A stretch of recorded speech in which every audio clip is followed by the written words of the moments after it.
نام کتاب قرآن سروده‌ای به سبک پارسی. نویسنده حسن عباسی. راوی ارجنگ رمضانی. ویرایش ساسان قره‌داغی. تاریخ تولید فروردین ماه سال 1397. موضوع تحقیق تاریخی. تهیه شده در مجله اینترنتی آوای بوف.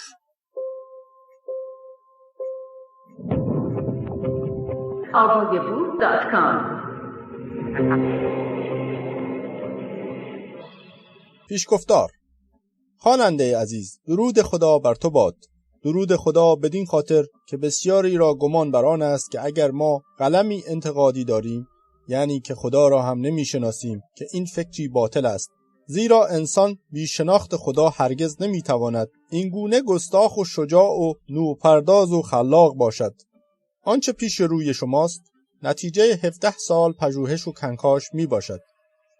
حدود 50,000 صفحه کتاب پارسی عربی را طی این سالها جهت شناخت بهتر قرآن و اسلام مطالعه و بررسی نمودم و آنچه در لابلای این نوشته از نگاه شما می گذرد عصاره آن مطالعات و پژوهش هاست.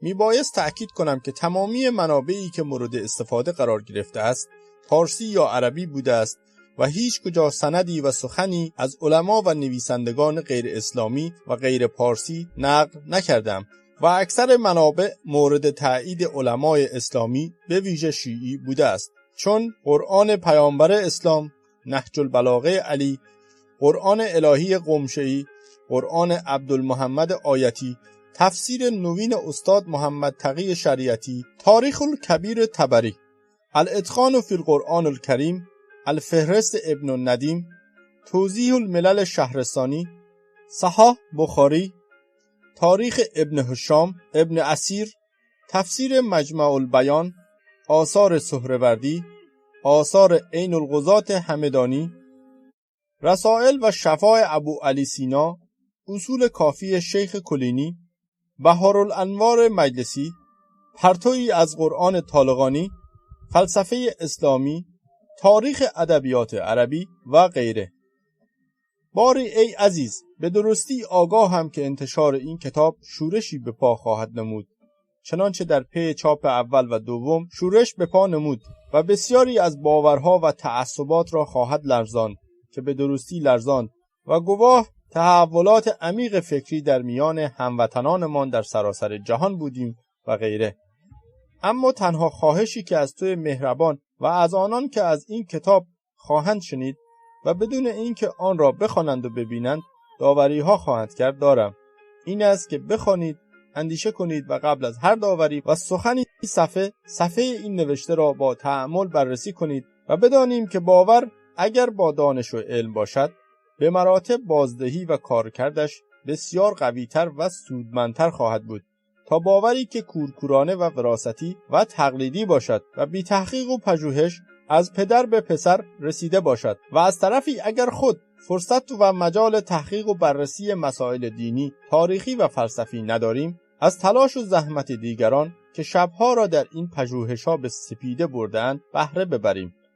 در پایان این پیشگفتار یک بار دیگر تأکید می‌کنم که باور به خداوند بزرگ و اهورامزدای اهریمن ستیز و عرفان ایرانی یکی از گنجینه‌های تفکر پارسی است که ضرورت و نیاز و امید و آرزوی آدمی است. پس امیدوارم که با این نوشته نه اینکه خواننده باور و ایمانش سست نشود، بلکه تزکیه و تصفیه و تصحیح شود تا راه برایش در جهت شناخت بهتر هستی، خویشتن و خداوند گشوده شود و باورهای تقلیدی، جهلی، تعصبی و ناآگاهانه به باورهای خردمند و حقیقت و پژوهش یافته تبدیل شود. اسرار مگو. گفت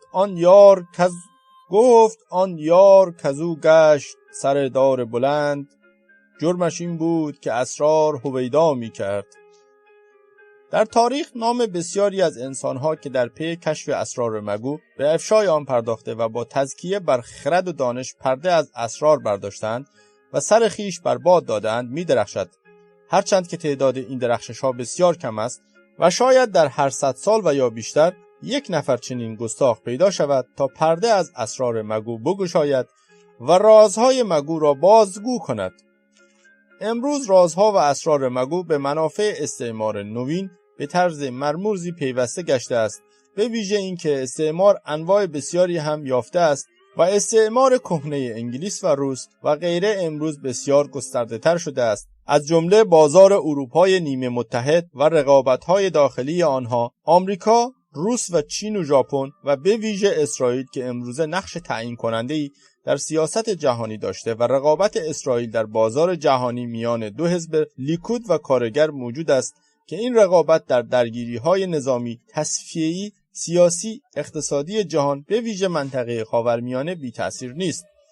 به ویژه این که این اسرار مگو بیشتر به عقاید دیرین مذهبی حاکم بر جوامع و کشورها مربوط می شده است که ریشه اصلی مذاهب و ادیان هم اسرائیلی یهودی می باشد و متعصبین اسرائیلی هم بارها از عامل تصفیه و ترور برای حفظ تعصبات دینی و منافع جهانی خود استفاده نمودند که گواه بزرگان ترور اسحاق رابین بود، فردی که در گسترش تفکرات اسرائیلی و قتل عام فلسطینیان نقش مهمی داشت، اما در پایان به کبوتر صلح و آزادی تبدیل گشته و دست عرفات را فشرده و او را به فلسطین بازگرداند.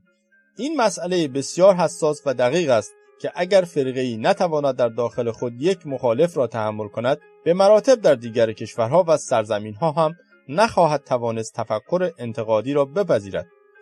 باری خردمندان و دانشمندان را در طول تاریخ میتوان به 3 دسته تقسیم کرد. 1.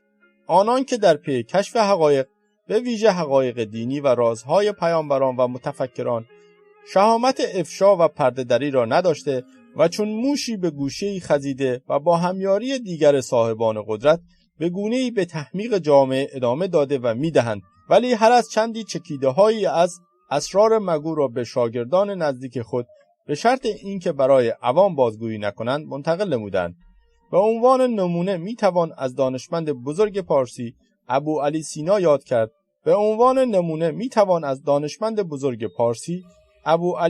یاد کرد.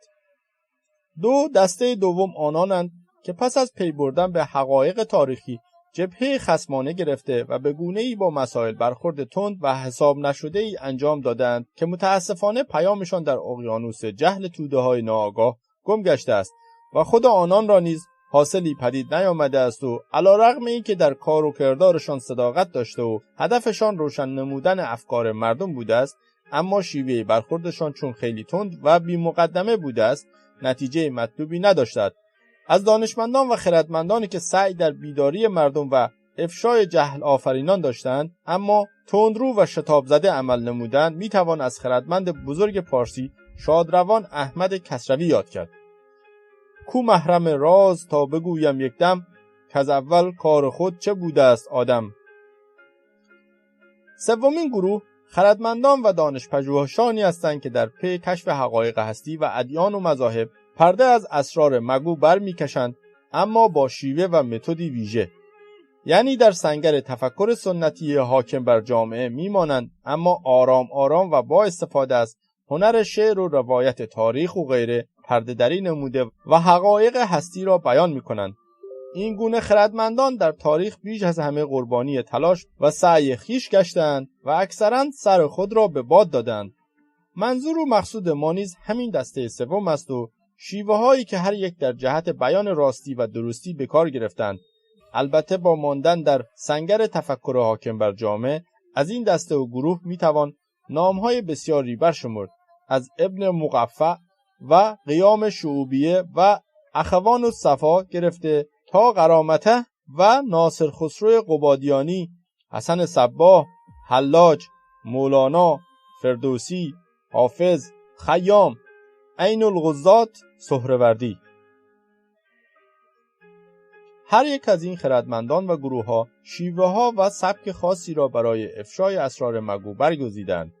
یادآوری این نکته ضروری است که هدف ما از علما و اسرار و ناگفته‌ها به دین و به ویژه اسلام و ملیت ایرانی مربوط می شود و هدف از این نوشته بازگویی اسراری است از اسلام، قرآن و رهبران آن و این اسرار مگو بیشک شنیدنش و خواندن و آگاهی یافتنش برای بسیاری سخت و دشوار خواهد بود و چه بسا که ایمانهایی را بلرزاند و باورمندانی را به خشم آورد. نسل قدیم که پدران و مادران و مادر بزرگان و پدر بزرگان ما هستند، چون از کار سیاست و اجتماع و جهان بازنشسته شده و یا خواهند شد، شاید بسیارشان در طول زندگی و تحصیل خود به رازهایی پی برده باشند، هرچند شجاعت بیان و ابراز آن را هم حتی برای نزدیکان خود نداشته و ندارند. اما نسل جوان و خردمند پارسی در هر جایگاهی که باشد، از حیث خانوادگی، طبقاتی، باید که در این نوشتار تأمل و تعمق و پژوهش نماید و آنچه را که می‌آموزد کاملتر نموده و به دیگران منتقل نماید. شاید که هنگامه دیگر میهن ما و مردم ما بتوانند دریچه دیگر به بیداری و خردگرایی بگشایند. نکته دیگری که در ابتدای این نوشته باید یادآوری شود این که من سالیان سال برای نوشتن این اسرار مگو صبر کردم. در 10 مقاله و کتاب و سخنرانی و بحث به گونه‌های مجمل و محتاطانه و با مقدمه مسائل را مطرح نمودم که آن طرح‌ها نیز به نوبه خود شورشگر و پرده‌در بود در رابطه با اسراری که کمتر شنیده شده بود. اما اینک که زمان پیشتر رفته است و شرایط مساعدتر گردیده است، یقین یافتم که طرح این اسرار مگو هرچند سر عین القضات‌ها و حلاج‌ها و حافظ‌ها و صباها را به باد داد، اما دیگر بار ضروری است که نسبت به شرایط کنونی جهان اسلام و به ویژه سرزمین ما ایران مطرح شود. گروه خردمندان و دانش‌پژوهان اسلامی که تماماً پارسی بودند و از همان لحظه‌های اول شکل‌گیری اسلام تلاش خود را شروع کردند بسیارانند. سلمان پارسی که بعداً از او بهتر یاد خواهیم کرد، در جهت بیان اسرار مگویی که تازیان سعی در پوشاندن آن داشتند نقش مؤثر داشت و همون یکی از پایه‌گذاران حزب تشیع است در برابر حملات و هجوم‌های تازیان به ایران. شعوبیه و یا حزب ناسیونالیست ایران که 1 قرن بعد از اسلام در سرتاسر جهان اسلام رشد کرد، نیز جماعتی است که با تفکر به کار جمعی و تشکیلاتی و سازمان یافته با شعر و سخنوری به افشای اسرار مگو پرداختند. تاریخ نویسان خردگرای بسیاری هستند که با نوشتن تاریخ سعی نمودند که اسرار مگویی را در گزارش تاریخی خود بیاورند، چون طبری و سیوطی. خردمندان دیگری چون بابک خرمدین، قرامطه و حسن صباح نیز از زمره آنانی بودند که جنگ مسلحانه را علیه هجوم تازیان سامان دادند. اخوان الصفا نیز که آنان را میتوان پدر فکری تمامی نهضت‌های روشنگرانه و خردگرا و مسلحانه ایران نامید، نقشی مهم و اساسی در افشای اسرار مگو و بازگویی حقایق داشتند. شخصیت‌هایی چون ناصر خسرو، مولوی، حافظ و عمر خیام نیز در تلاش بودند تا با شعر و هنر شاعری تا آنجایی که میتوانند از اسرار مگو برای روشنگری آنان که درک و فهم دارند بازگویند. اسرار مگو چیست؟ و اما واقعا اسرار مگو چیست و در این نوشته پرده از چه چیزهایی برخواهیم داشت؟ پیش از همه از پیدایش اسلام و چگونگی آن و تدوین قرآن و شخصیت واقعی حضرت محمد و غیره سخن خواهیم گفت. هرچند در نوشته‌های دیگر چون اجتهاد، نوپردازی در اندیشه و دینداری و خردگرایی و از میترا تا محمد، اسرار بسیاری از ناگفته‌های دین، قرآن، پیامبر، عصمت، معجزه، جبرائیل، وحی و مشاوران حضرت محمد گفته ایم. اما اینک در پناه کشف نوینی که عنوان همین کتاب شده است، به حقایق جدیدی دست خواهیم یافت. کشف جدید تیتر همین کتاب است. اما بخش بزرگی از این کتاب ثمره سالها تحقیق و مطالعه می باشد که هزاران هزار ورق را خوانده، ترجمه نموده و تحقیق و پژوهش نمودم و بسیاری از موضوعات را از سال 1355 به بعد با بسیاری از علمای اسلامی بحث کردم که هر یک به گونه‌ای از تداوم بحث‌ها تفره رفتند و برای ثبت در تاریخ به ذکر چند نام بسنده می‌کنم. بخشایی از این نوشته را قبل از انقلاب 57 تا 59 و 60 با افرادی چون خمینی، سید علی خامنه‌ای، هاشمی نژاد، مرتضی مطهری و غیره بحث کردم. آقای علی خامنه‌ای از جمله معدود کسانی بود که در آن هنگامه بخشی از اسرار مگو را تایید می‌کرد و در درس‌ها و بحث‌هایش در مسجد کرامت مشهد و یا در نشست‌های خصوصی بر گفتن اسرار مگو باور داشت. منتها می‌گفت حالا موقعش نیست و نمی‌دانم که آیا امروز که بر کرسی قدرت بزرگترین کشور اسلامی تکیه زده و بر جایگاه کوروش و فریدون نشسته است چه باوری دارد و چه بهانه‌ای میتواند داشته باشد برای نگفتن اسرار مگو؟ خصوصا وقتی که در ایران شهر تبعید بود، دیگر ملایان او را به بابی و الحاد متهم می‌کردند به خاطر گفتارش. البته ذکر این مسئله ضروری است که من در این نوشته هیچ حرف و یا سخنی من در آوردنی نخواهم زد و استناد من به کتاب‌ها و نوشته‌هایی خواهد بود که هیچ کس در صحت آن نمی‌تواند شک کند، به ویژه اینکه این کتاب‌ها حتی در همین نظام جمهوری اسلامی در ایران چاپ شده است و هر وقت من نقل قول کنم از آنها خواهد بود و سخنی از آمریکا و اسرائیل و یهودیان و مسیحیان و بابیان و بیدینان و غیره را جهت اثبات گفته‌هایم به گواه نخواهم آورد، بلکه گواه من از کتاب‌هایی است که همگی مورد تایید علمای اسلام بوده و هست و توسط خود علمای اسلامی نوشته شده است و از سوی برای اولین بار من رفرنس هر مطلبی را نه در آخر کتاب بلکه در پایان همان مطلب نقل شده می آورم. صفحه 4. ذکاوت و کیاست پیامبر اسلام. چنانچه در کتاب از میترا تا محمد که 10 سال پیش منتشر شد نوشتیم، فکر توحید و یک خداوندی و خلاصه وحدت خداوندان قبل از قیام پیامبر اسلام در شبه جزیره عربی، شام و یمن وجود داشت. هرچند این تفکر سالها بود که بر ایران حاکم بود و حتی زرتشت با نفی دیوها که خداوندان پراکنده‌ای بودند و معرفی اهورا مزدا به خداوندان وحدت داده بود و آن را در برابر اهریمن مقتدرتر و تواناتر ساخته بود. جالب است بدانیم که الله حضرت محمد الهه است با حرف تعریف الف و لام و دیو که در زبان لاتین و اروپایی DIUE گفته می شود و به معنی خداست، همان خدا در میان مردم معنا می داده است. و کاری که زرتشت می کند نفی خدایان دیروز است، یعنی دیوها، و تثبیت خداوند خودش اهورا مزدا، توانای دانا. یعنی اساس وحدت بخشیدن به خداوندان آله تفکری است که از پارس به یمن و شبه جزیره عربی رفته است و حتی الله حضرت محمد قبل از او وجود داشته است، زیرا که نام پدرش عبدالله بوده است، بنده و برده خدا. و کلا برای اعراب در کنار تمامی بت‌هایشان و برتر از همه آنها خدایی بود که آفریدگار جهانش می‌خواندند به نام الله. الله را دست نیافتنی و دور از خود می‌پنداشتند و به جای او به آنچه نزدیک و محسوس بود از قوای طبیعت پناه می‌جستند. اعتقاد به الله جدا در میان اعراب اعتقاد دیرینه است، تاریخ ادبیات زبان عربی.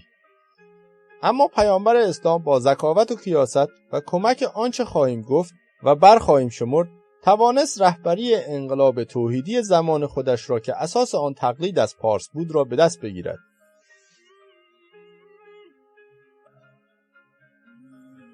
قرآن سروده‌ای به سبک پارسی. آنچه معجزه حضرت محمد خوانده شد کتاب و کلام او بود، یعنی کلامی که 20 سال پس از مرگش گردآوری گشته و قرآن یا کتاب خواندنی نامیده شد. می‌دانیم که خردمندان برای پذیرفتن دانش و علم نوین نیازمند دلیل و برهان هستند، اما توده‌های مردم پژوهش و دانایی بسیار ندارند، زیرا که تمامی روز را در پی کار و کوشش و پرداختن به شغل و حرفه خود هستند و زمانی و فرصتی برای آنها نمی‌مانند که بروند تحقیق و مطالعه و پژوهش کنند در لابلای خروارها کتاب. پس توده مردم از هر پیامبری نیازمند معجزه است و حتی وقتی که پیامبر هم نیست، به یاد او به برکت گورستان او در قرنها پس از او در پی معجزه و شفا جستن از گورها و نامهاست.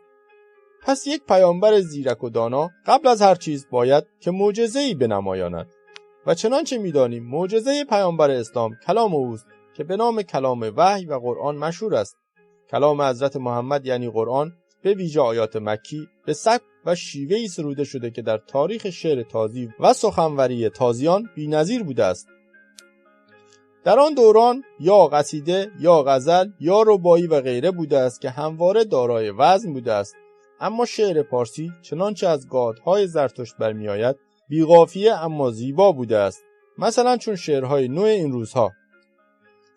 سروده‌های پارسی قبل از اسلام یا خسروانی بوده و یا ترانه و یا سخنی به گونه شعر نو که نه نظم بوده و نه نثر بوده است. پیامبر اسلام برای آفرینش دین جدید از سبک شعر پارسی به ویژه سروده‌های دینی بهره می‌برد. جدا از اینکه کلمات پهلوی پارسی فراوانی در قرآن به کار رفته است، چندین آیه قرآن ترجمه اوستاست به زبان تازی. آیاتی از قرآن ترجمه گات‌های اوستاست. علی‌رغم اینکه بسیاری از سمبول‌ها و کاراکترهای قرآنی در آیین کهن پارسی موجود است، ترجمه‌هایی از گاته‌های اوستا را نیز در قرآن می‌یابیم. آنگاه که تو در آغاز جهان روان ما را آفریدی و از منش خیش به ما خرد بخشیدی، آنگاه که جهان در کالبد ما دمیدی. اوستا. فَإِذَا سُبْتُهُ فَنَفَخْتَ فِيهِ مِنَ الرُّوحِ. سزای آن کس که دروغ پرست ناپاک را به اربابی برساند چیست؟ اوستا. یا خدون ارباب من دون الله. قرآن. پادفره آن بدکنشی که مایه زندگی خیش را جز با آزار کشاورزان درست کردار و چهارپایان به دست نیاورد چیست؟ اوستا. یا کلونا اموالا للناس بالباطل. قرآن. مسئله بسیار جالبتر جمله زیبای به نام خداوند بخشنده مهربان می باشد که به عنوان ترجمه بسم الله الرحمن الرحیم قرنهاست که مورد استفاده ماست. جمله‌ای که در آیین زرتشت در ابتدای هر نمازی می آمده و تا به امروز می آید. دقیقاً چنین بوده است. به نام ایزد بخشاینده بخشایشگر. مسئله دیگری که شاید مورد اختلاف در ترجمه این جمله باشد می تواند کلمه الله و ایزد باشد، زیرا الله همان اله به معنای بت می باشد که حرف تعریف الف و لام را گرفته است و هنگامی که پیامبر اسلام الله را به جای اله به کار می برد، منظورش وحدت آفرینی در بت‌ها، اله‌ها و الهه ها می باشد. این اندیشه وحدت در بت‌ها نیز دقیقاً برگرفته از شیوه زرتشت می باشد. زیرا پیش از پیدایش زرتشت آیین یکتاپرستی میترا به پرستش ارباب انواع تبدیل شده بود و آریایی‌ها خدایان بسیاری را به نام دیو پرستش می نمودند. دیو یا DIEU همان دیو در زبان لاتین و فرانسه است که امروز هم به عنوان خداوند به کار می رود. هندیان نیز که با ایرانیان هم نژاد هستند، خدایانشان از شیوا که یکتاپرستی بوده به 10 رسید و تا به امروز به نام دو از آنها یاد می کنند. زرتشت اهورا که خداوند دانایی و دانش و علم بود را با میترا که در طول زمان به مهر و مزدا تبدیل شده بود و خداوند دوستی، قدرت، توانایی، مهر، همبستگی و پیمان بود را با هم آمیزش داده و وحدت خدایان را با تبلیغ اهورا مزدا، یزدان یکتای آریاییان، شعار خود قرار داده و با این شعار به ستیز دیگر دیوها و خدایان رفت. پیامبر اسلام هم اولین شعار خود را با وحدت در میان خدایان که در شبه جزیره جاهلی عرب با عنوان بت و الله شناخته شده بود شروع نمود و حتی شعارهای اولیه دیگر او نیز اقتباس کامل از زرتشت بود، مانند اشهد ان لا اله الا الله و اشهد ان محمدا رسول الله که دقیقاً ترجمه نیایش زرتشتیان می باشد. من اقرار دارم و استوارم بدین مزدیسنی که مخالف دیو فرستی است و زرتشت آورنده این کیش اهورایی است. محمد پیامبر اسلام یا جبرائیل. حبیب من که به مکتب نرفت و خط ننوشت، به غمزه مسئله آموز 100 معلم شد. اما باید دید که آیا پیامبر اسلام یک شب ذوق شاعری آن هم شعر پارسی در او حلول کرد یا اینکه چنانچه در تاریخ اسلام آمده و همه علما از هر 3 دسته و فرقه و مذهب بدان معترفند در پی شب زنده‌داری هایش در غار حرا به آن نائل آمده است. به خوبی می‌دانیم که حضرت محمد شب‌های بسیاری را تنها به کوه می‌رفته و سپیده‌دم و یا روز دیگر باز می‌گشته و در پی یکی از همین بازگشتا بوده است که تب کرده و چند روز در رخت خواب خوابیده است و پس از آن که از جای برخاسته است اولین سروده اش را سروده است: یا ایها المدثر قم فانذر. اما اسرار مگوی تنهایی‌های حضرت محمد در کوه چه بوده است؟ بیش از هر چیز یادآوری این نکته ضروری است که من مخالف عرفان و تمرکز فکر و خلوت‌گزینی و دست یافتن به غیر ممکن با کمک روان پاک نیستم، بلکه خود و خانواده هم از دیرباز از عاشقان عرفان بوده و هستیم و به آن نیز باور داریم. اما هر حرکتی را محرکی است و هر شناختی را معلمی است و هر مولوی را شمس تبریزی است و می‌دانیم که مولوی سالیان سال قاضی القضات شهر قونیه بود و هرگز شعری نسروده بود و حالتی از عرفان به خود نگرفته بود تا اینکه با پیر ژنده‌پوشی به نام شمس تبریزی آشنا می شود و اوست که تحول در روان و اندیشه مولوی پدید می آورد و مولوی از 35 سالگی سرودن را شروع می کند و آن دریای گوهربار را می سراید و گویی سروده‌هایش چون چشمه است که بی شمس هم دیگر می جوشد. اما شمس حضرت محمدی که خود شمس میلیون ها می شود کیست؟ فردی پارسی که مورخان با نامهای بسیاری از او یاد کردند و ما روزبهانش می گوییم. در پی رخدادهای بسیاری برده یک تازی می شود و از مکه سر درآورده و با حضرت محمد آشنا می شود. روزبهان خردمند و دانشپژوهی است که تمامی ادیان پارسی را خوب می شناسد. به تمامی آن ادیان خدمت نموده است. هنگامه‌ای زرتشتی و موبد بوده است. از آتشکده گریخته و مانوی و مزدکی شده است.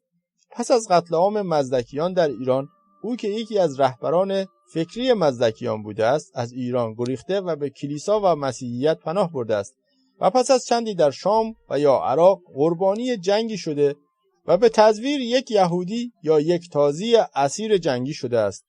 اسیر جنگی آن دوران همان برده بوده است و بس و در بازارهای برده فروشی خرید و فروش شده تا سر از مکه درآورده است.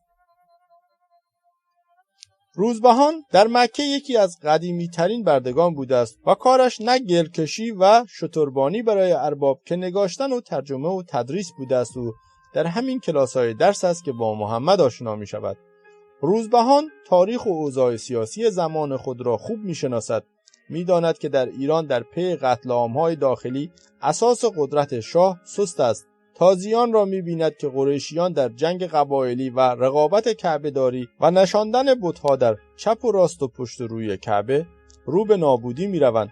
روزبهان خوب می داند که اگر جمعی دانا و خردمند و سرمایه‌دار با حمایت چند ریش سفید پیامی نوین را شعار دهند بیاور نخواهند ماند. روزبهان با رئیس کلیسای شام بحیرا و نماینده او نوفل در مکه رابطه خود را حفظ کرده است. بحیرا رئیس کلیسای شام مدتها پیش در پی آشنایی با حضرت محمد به وی نوید پیامبری را داده است. از طرفی نوفل که فامیل خدیجه است پیر است و در حال رفتن و مدتی است که از مرکز شام دستور آمده تا کسی را به جای خود معرفی کند. بحیرا رئیس کلیسای بصری واقع در شام در طی سفرهای حضرت محمد به شام بارها و بارها با او سخن گفته بود و او را بهترین جایگزین برای نوفل و داناترین نماینده خود در مکه تشخیص داده بود و حتی این را به دیگر قریشیان گفته بود. حضرت محمد به همراه ابوطالب با کاروان قریش به تجارت سوی شام میرفت. کاروان به بصرای شام رسید و راهبی بحیرا نام که مردی دانشور و نصرانی بود و پیوسته در صومعه راهبی بوده که همگی علم خویش را از کتابی به ارث می‌برد. او با محمد آشنا می شود و آن کتاب را به او می دهد و به او می گوید این را به دیار خویش ببر. تاریخ طبری صفحه 830.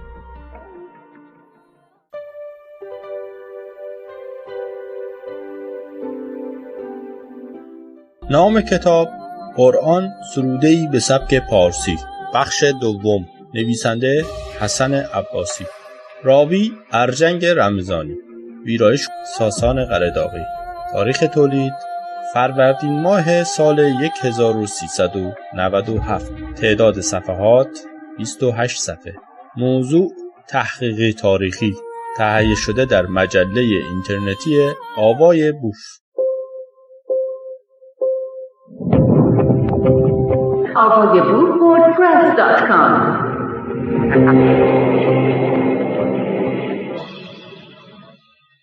از آن پس بحیرا به نمایندگان خود در مکه و مدینه دستور داد تا حضرت محمد را گرامی بدارند و او را بیاموزانند. در رابطه با رقابت سختی که بین دو دین توحیدی یهودی و مسیحی بود، مسیحیان سعی داشتند که تا میتوانند در این رقابت برتری خود را حفظ کنند. پس از بازگشت اول حضرت محمد از شام و سفارش بحیرا، ورقه بن نوفل که یکی از رهبران بزرگ مسیحیت در شبه جزیره عربی بود و خدیجه برادرزاده وی بود، تلاش کرد تا کاروانداری خدیجه به محمد سپرده شود و خدیجه چنان کرد. بدین گونه حضرت محمد فرصت بیشتری یافت تا هر از چندی به شام سفر کرده و بیشتر از نزدیک با بحیرا در تماس باشد. چون آغاز حرکت پیامبر اسلام بدون پشتوانی مالی میسر نبود و حضرت محمد امانتداری و صداقت خود را به خدیجه ثابت کرده بود، در پی پیشنهاد عموی خدیجه، حضرت محمد 25 ساله با خدیجه 40 ساله ازدواج نمود. حضرت محمد وقتی اولین پیام خود را بر خدیجه خواند، خدیجه متعجب شد. خدیجه خطاب به حضرت محمد: کجا بودی که فرستادگان خیش را به جستجوی تو روانه کردم و سوی مکه آمدند و بازگشتند؟ پیامبر اسلام گفت: به شاعری یا جنون افتادم. خدیجه گفت: تو را به خدا می سپارم که خدا با تو چنین نمی کند. تاریخ طبری صفحه 849. حضرت محمد در همین هنگام به خدیجه می گوید که به پیامبری مبعوث شده است و سوره یا ایها المدثر را برایش می خواند. خدیجه که بیش از 55 سال دارد شگفت زده می شود و دست حضرت محمد را گرفته نزد عموزاده‌اش ورقه بن نوفل می برد. ورقه نیز پیامبری حضرت محمد را برای خدیجه تایید می کند. ورقه: به خدایی که جان من به فرمان اوست، تو پیامبر این امتی. تو را تکذیب کنند و آزار کنند و از دیار خیش بیرون کنند و با تو جنگ کنند و اگر من زنده باشم خدا را یاری می کنم. تاریخ طبری صفحه 850. پس از اینکه ورقه پیامبر اسلام را تایید می کند و ضمناً خطرهای آینده را به او یادآوری می کند، خدیجه متمول‌ترین زن مکه اولین کسی است که از شوهرش حمایت می کند. از جمله رهبران مسیحی دیگر که از حضرت محمد حمایت کرده و برایش تبلیغ نمودند، عمرو بن نفیل بود. اما در رابطه با شخصیت و موقعیت و توانایی پیامبر اسلام برای امر پیامبری، بایستی دانست که او از هر حیث دارای امکان برخورداری از این موهبت بود. 1. از نظر قبیله‌ای از قریش بود که برترین قبیله تازیان بود، زیرا که اداره کعبه در اختیار آنان بود. 2. از نظر خانوادگی نیاکانش تماماً از پردهداران و کلیدداران بتخانه کعبه بودند. 3. از نظر مالی در پی ازدواج با خدیجه یکی از بزرگترین ثروتمندان دوران خیش می باشد. 4. از نظر ذکاوت و کیاست نسبت به تمامی افراد قبیله‌اش جوانتر و انقلابی‌تر فکر می کند. 5. از نظر شخصیت و تیپ مردی است خوش اندام و خوش سخن و مردمدار. باری در پی حمایت‌ها و آموزش‌ها و تحقیقات نقش اصلی و سری کار به عهده سلمان پارسی بوده است و به همین خاطر است که سروده‌های حضرت محمد به سبک پارسی آغاز می‌شود و علی‌رغم آنچه در تاریخ گفته شده است در رابطه با کلام‌های حضرت محمد توسط علمای دست اول که کار حضرت محمد شاعری نبوده است، ما در صفحات پیشین دیدیم که در پی اولین گویش حضرت محمد برای خدیجه، خود حضرت محمد میگوید که شاعر شده است یا مجنون. نکته دیگر این که در جاهلیت عرب که همان هنگامه شکوفایی ادبی و شاعری عرب بوده است، مردمان را باور چنان بوده است که هر شاعری را شیطانی است که آن شیطان به او شعر میگوید. اما در گویش محمد آورنده سروده جبرائیل خوانده می شود که واژه‌ای است عبری، یعنی فرستاده خدا، و این پرسش مهم پیش می آید که چگونه است که خدا فرستاده‌ای دارد برای فرستاده‌اش، یعنی پیامبری برای پیامبرش. اما برای روشن شدن اذهان و بیان اینکه برخی شک و شبهه از اذهان بیرون بیاید، به یک آیه قرآن اشاره می‌کنیم که در پی شایعات فراوان مردم قرائت شده بود که مفهوم آن این بود: به درستی می‌دانیم که می‌گویند بشری حضرت محمد را آموزش می‌دهد که زبانش پارسی یا عجمی است. ولقد نعلم انهم یقولون انما یعلمه بشر لسان الذی یلحدون الیه اعجمی. سوره 16 آیه 103. سخنی است از حضرت محمد که بارها به چشم و گوش همه آمده است. اگر آنچه سلمان یا روزبهان پارسی می‌داند ابوذر می‌دانست کافر می‌شد. این سخن پس از قرن‌ها می‌تواند همچنان معتبر باشد، زیرا این روزها و دیروزها مؤمنان و باورمندان بسیاری بودند که بر اساس کم بودن وسعت فکریشان نمی‌توانستند اسرار مگو را بشنوند و چه ابوذرهایی که جان و مالشان را برای فکری می‌دهند و رهبران بهره‌های خود را می‌برند. و این سخن پیامبر اسلام در رابطه با فهم سلمان و ابوذر می‌تواند گواه همیشه تاریخ و بهترین سند کلی سخنان ما باشد برای کسانی که توانایی شنیدن حق را ندارند. به درستی پیدا نیست که از چه هنگامه‌ای روزبهان پارسی را سلمان خواندند، اما آنچه از این نام پیداست اینکه سلمان که با مسلمان فرق چندانی ندارد بار بزرگی از نظر معنا دارد و اسلام و مسلمان و سلمان هر سه از یک خانواده اند و بی جهت نیست که تا حرکت حضرت محمد پا میگیرد و قدری توان پیدا می کند اولین کاری که انجام میدهد خریدن سلمان یا روزبهان پارسی است از صاحب او با بهای نجومی و غیر قابل تصور.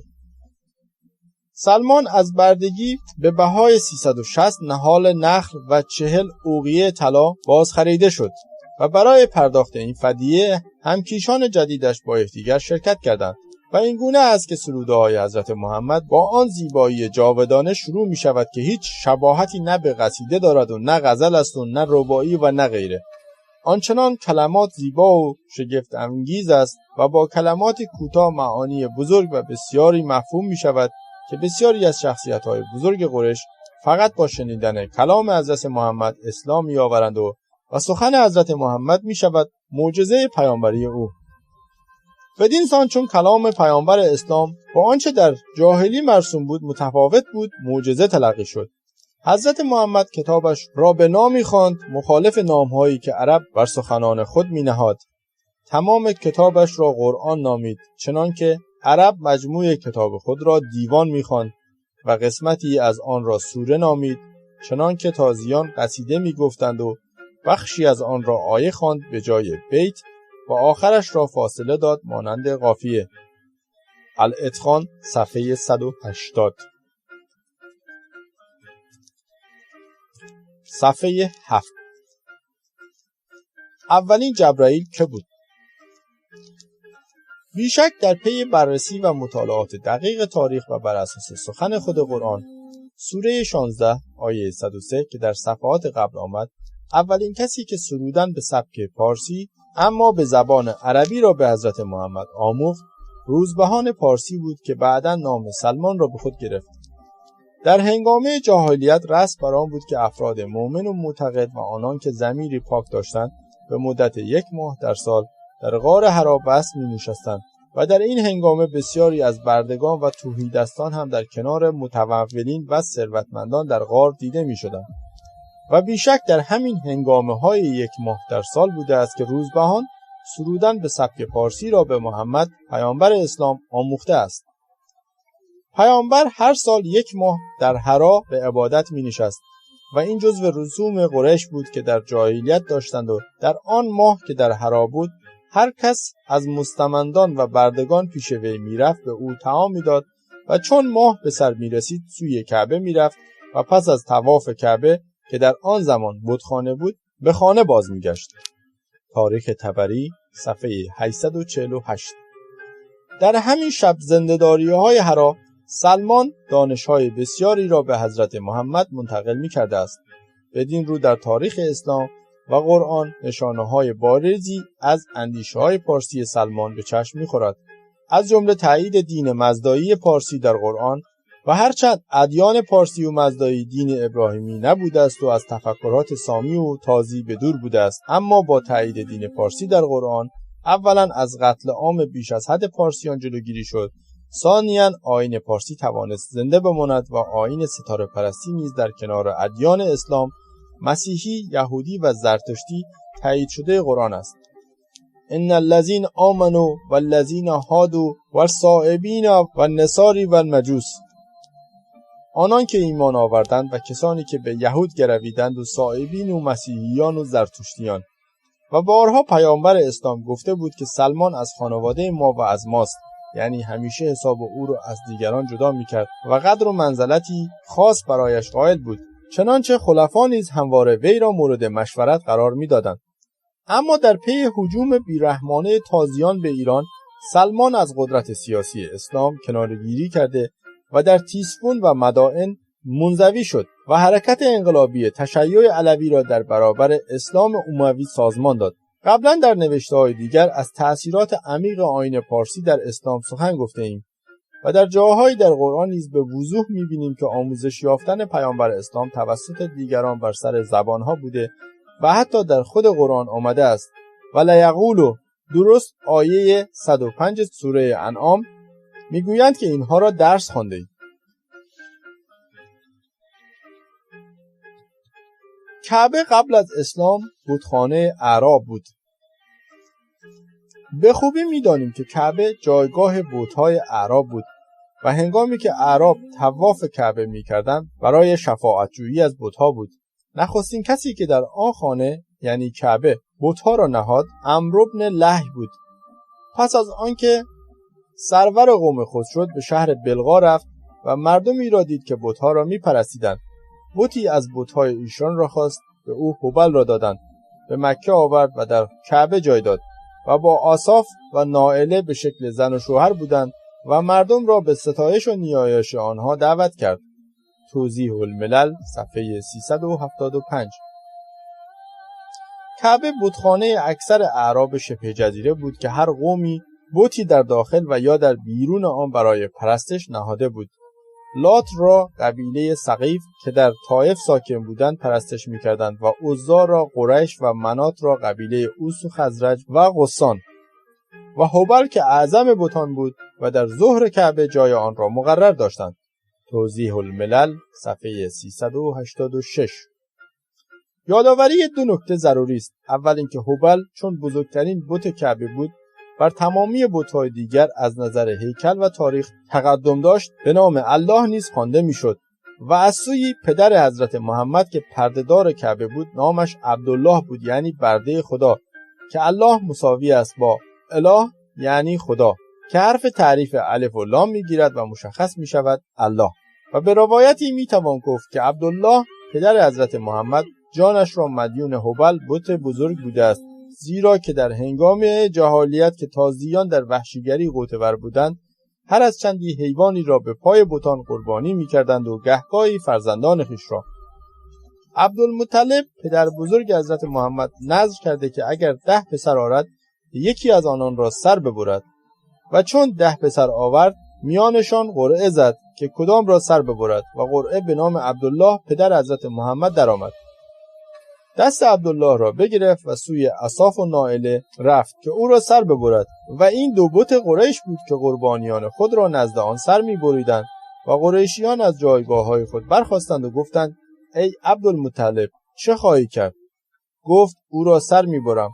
قریشیان و فرزندان عبدالمطلب گفتند به خدا نباید او را سر ببری. پس 10 شتر قریشیان دادند تا به جای عبدالله سر بریده شود. تاریخ طبری صفحه 796. واقعا جای تفکر است که حتی پیامبر اسلام هم از قربانیان نجات یافته بت‌های قریش می باشد. آغاز قربانی. می‌دانیم که مسئله قربانی از هنگامه ابراهیم و اسماعیل شهرت گرفته که ابراهیم خواست فرزندش اسماعیل را چون گوسفندی سر ببرد و کارد نبرید و از آن پس قربانی کردن حیوان به جای انسان رسم شد. هرچند قرنها پس از ابراهیم نیز فرزندان جاهل و بتپرست او تا قبل از آخرین پیامبر تازی باز در راه سربریدن فرزندان خود و زنده به گور نمودن دختران خود بودند و از آنها قوم متمدن باقی مانده است که هر سال میلیون‌ها گوسفند را سر می‌برند به نام قربانی و گوشت‌ها در صحرای خشک عربستان بوی گند می‌گیرد و در گوشه کنار جهان انسان‌ها برای مثالی از آن خروارها گوشت جان می‌دهند و حاجیان ما غافل از آن که بتخانه تازیان جاهلی را طواف می‌کنند و قربانی‌هایی که خداوند از آنها بیزار است. اما بد نیست تا در اینجا مسئله قربانی و ساختن کعبه را خوب شرح دهم. دیدیم که در جاهلیت عرب و درست تا زمان خود حضرت محمد و پدرش چقدر تازیان مکه وحشی و سنگدل بودند که فرزندان برنا و رشید خود را در پای بتان سر می‌بریدند چون گوسفندی. و حتی دیدیم که پدر حضرت محمد عبدالله نیز تا پای مرگ رفت و این سنت از هنگامه توحش بشر وجود داشته است که برای سیر کردن شکم و یا رضایت بت‌ها و خدایان، تازیان فرزندان خود را قربانی می‌نمودند که نمونه دیگرش قربانی کردن اسماعیل است توسط ابراهیم، زیرا که ابراهیم زنی داشته به نام سارا، از او دارای فرزند نمی‌شود. با کنیز خود که هاجر نام داشته و سیاه پوست بوده همخوابه می شود و اسماعیل به دنیا می آید. در همان زمان سارا هم باردار شده و اسحاق را می زاید. ابراهیم به پاس لطف و عنایتی که خداوند به او کرده و 2 پسر داده است بر آن می شود و فرزند کنیززاده را که اسماعیل نام دارد و جد بزرگ تازیان است را چون گوسفند سر ببرد. به ویژه اینکه سارا نمی خواهد که فرزند کنیزی آن هم سیاه در کنار فرزندش رشد کند. اسحاق جد بزرگ یهودیان است. در پی خواهش و تمنای هاجر، ابراهیم از سربریدن اسماعیل منصرف می شود، ولی چنانچه در منابع دینی آمده است گویا هنگام سربریدن اسماعیل کارد نبریده است و بعد ابراهیم گوسفندی را به جای فرزندش سربریده و بر آن می شود تا هاجر و اسماعیل را از سرزمین خود دور کرده و به مکه کنونی ببرد و در آنجا آنها را رها کند تا در صحرا هر دو با هم جان بدهند. از قضا هاجر آبی می‌یابد و زندگی و آبادی در صحرای شبه جزیره می‌آفریند و از آن پس آنجا مکانی می‌شود پر اهمیت از نظر جهانگردی و تجارت و کم کم کعبه‌ای یا بتخانه‌ای در آنجا بنا می‌شود و فرزندان اسماعیل یا تازیان پدید می‌آیند و گفتنی است که فرزندان اسحاق کلیمیان هستند و جنگ‌های تاریخی که بین این دو بوده است به ویژه قتل عام‌های فراوان کلیمی در غزوات پیامبر اسلام آدمی را به فکر فرو میبرد که فرزندان اسماعیل و اسحاق هر از چندی که هر یک بر اساس آن کینه اولیه ابراهیم و سارا و هاجر به جان هم افتاده و میافتند. نیاکان پیامبر اسلام، کلیدداران بتخانه. نیای 5 پیامبر اسلام، قسی، فرزند کلاب، شخصی زیرک و باهوش است که گویا پیامبر اسلام ذکاوت و زیرکی را از وی به ارث برده است. قسی ابن کلاب با شیوهی ماهرانه و با کودتایی که خیلی ارزان برایش تمام می شود رهبری قریش و سرپرستی کعبه را به عهده می گیرد. چنانچه ابن هشام و طبری نوشتند نام قسی زید بود و چون از کودکی بی سرپرست بود نزد مردی به نام ربیعه بزرگ شد و قسی نام گرفت. گفتنی است که نیاکان پیامبر اسلام اکثرا بی سرپرست بودند چون خودش و در دامان پدر و مادرشان بزرگ نشدند.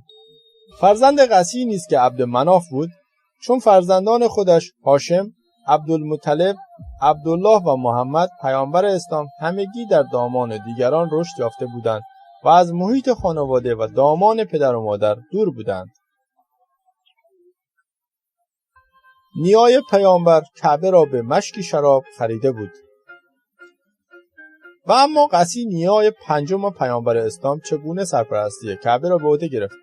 قسی که نزد شخصی به نام ربیعه در سرزمین قضاعه بزرگ شده بود در نوجوانی برای حج عازم مکه شد. در مکه با دختر شیخ خزاعی که کلیددار کعبه بود همخوابه شد و با وی ازدواج کرده و از او 4 فرزند آورد. وی فرزندانش را به نام خود کعبه و 2 عدد از بت‌های کعبه لقب داد: عبدالدار یا بنده کعبه، عبد مناف بنده بت زیبای قریش مناف و نیای 4 پیامبر اسلام است: عبدالعزی بنده بت عزی. درباره این بت که نامش در قرآن آمده است در هنگامه تشریح آیات قرانیق بیشتر سخن خواهیم گفت. عبدالقسی بنده قسی که نام خود نیای 5 پیامبر اسلام بود. شیخ خزاعی در هنگام مرگ کلیدداری کعبه را به دخترش که زن قسی بود واگذار کرد و شخصی از قبیله خود به نام ابوقبشان را به عنوان یاور دخترش که در گشودن و بستن بتخانه کعبه او را کمک کند انتخاب کرد و کلیدها به دست ابوقبشان بود. اما از نظر سمبولیک حبی دختر شیخ خزاعی و همسر قسی متولی کعبه بود. قسی شبی در بزمی ابوقبشان را مست نموده و چنانچه طبری و ابن هشام نوشتند کلیدهای کعبه را با یک مشک شراب و یک عود از وی خریداری نمود و از پسین آن شب خزاعیان را از مکه بیرون کرده و قبیله خودش قریش را وارد کعبه کرد و با تحولی عمیق در امور کعبه منبع درآمد بزرگی برای خود به وجود آورده و قبیله قریش را زیر لوای خود متحد نموده و شاه قریشیان شد.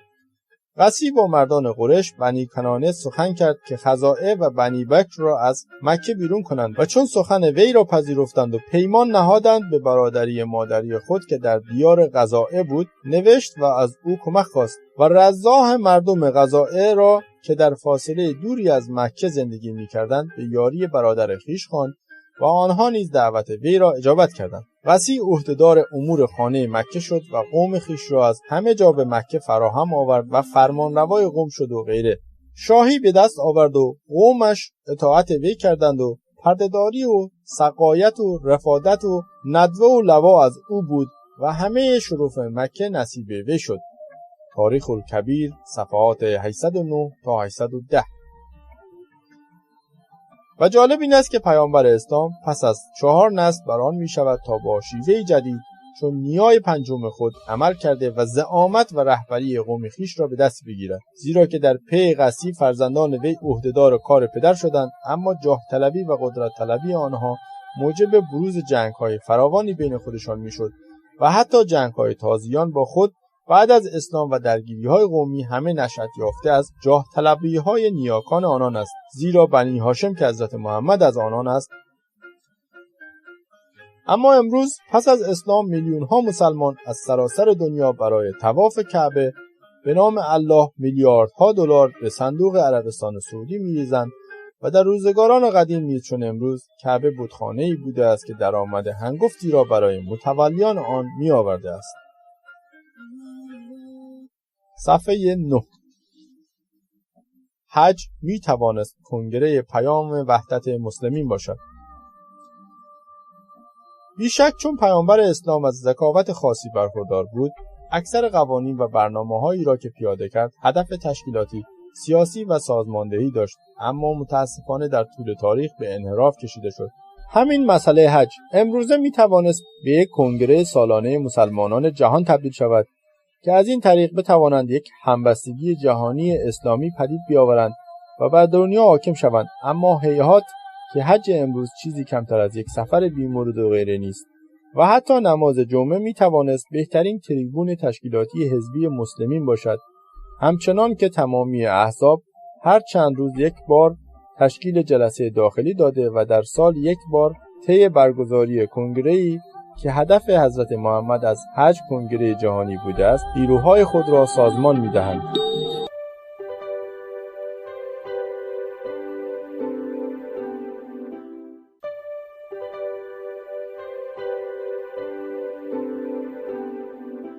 نام کتاب قرآن سروده‌ای به سبک پارسی. بخش سوم. نویسنده حسن عباسی. راوی ارجنگ رمضانی. ویرایش و موسیقی ساسان قرداغی. تاریخ تولید فروردین ماه سال 1397. تعداد صفحات 28 صفحه. موضوع تحقیق تاریخی. تهیه شده در مجله اینترنتی آوای بوف.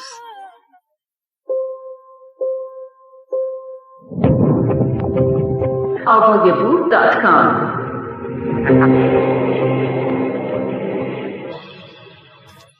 صفحه 9. احکامی از جاهلیت تازیان که پیامبر اسلام پذیرفت و تا به امروز باقی مانده است. درد دیگر جوامع اسلامی این است که حضرت محمد در هنگامه انقلاب خود به ناچار می بایست بعضی از سنت‌ها و احکام موجود در جامعه را بپذیرد تا ریش سفیدها بتوانند آیین جدید او را بپذیرند و ناگهان با احکامی کاملا جدید و بیگانه با سنت‌های دیرین خود برخورد نکنند. و اما سنت‌های جاهلی تازیان که توسط حضرت محمد پذیرفته شد. 1. طواف به دور بتخانه کعبه.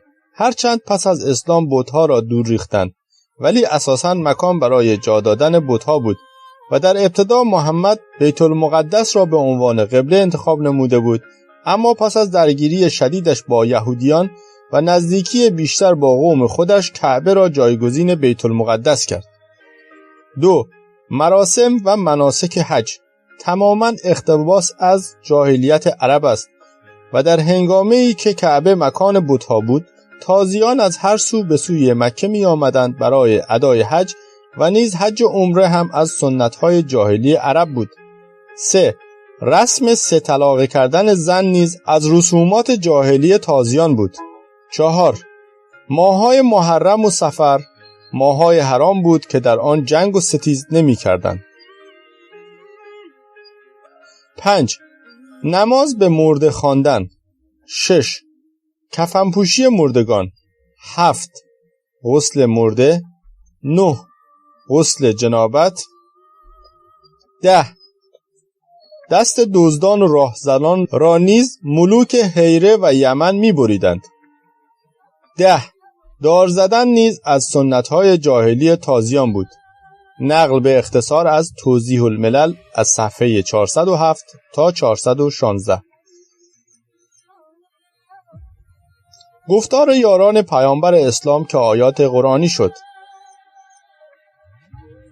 هرچند سلمان پارسی اولین کسی بود که شیوه سرودن مدرن را برای آفرینش کتابی که 20 سال پس از پیامبر قرآن نام گرفت به ارمغان آورد، اما آیات بسیاری از قرآن گفتار و سخنان یاران پیامبر اسلام است که به عنوان آیات قرآنی در کتاب آمده است.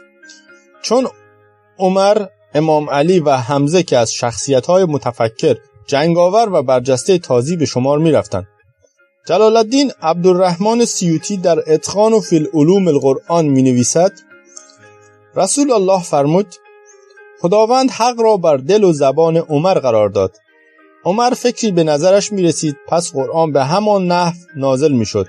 عمر گفت در 3 چیز با خدای خود موافقت کردم. اول گفتم یا رسول الله، خوب است که از مقام ابراهیم یا کعبه نمازگاه برگیریم. پس این آیه نازل شد: واتخذوا من مقام ابراهیم مصلی. دوم گفتم ای رسول خدا، بر زنان تو نیکوکار و بدکار وارد میشوند. اگر دستور دهی حجاب برگیرند. پس آیه حجاب فرمود آمد: یا ایها النبی قل لازواجک و بناتک و نساء المؤمنین یدنین علیهن من جلاء بیتهن. سوره احزاب آیه 59.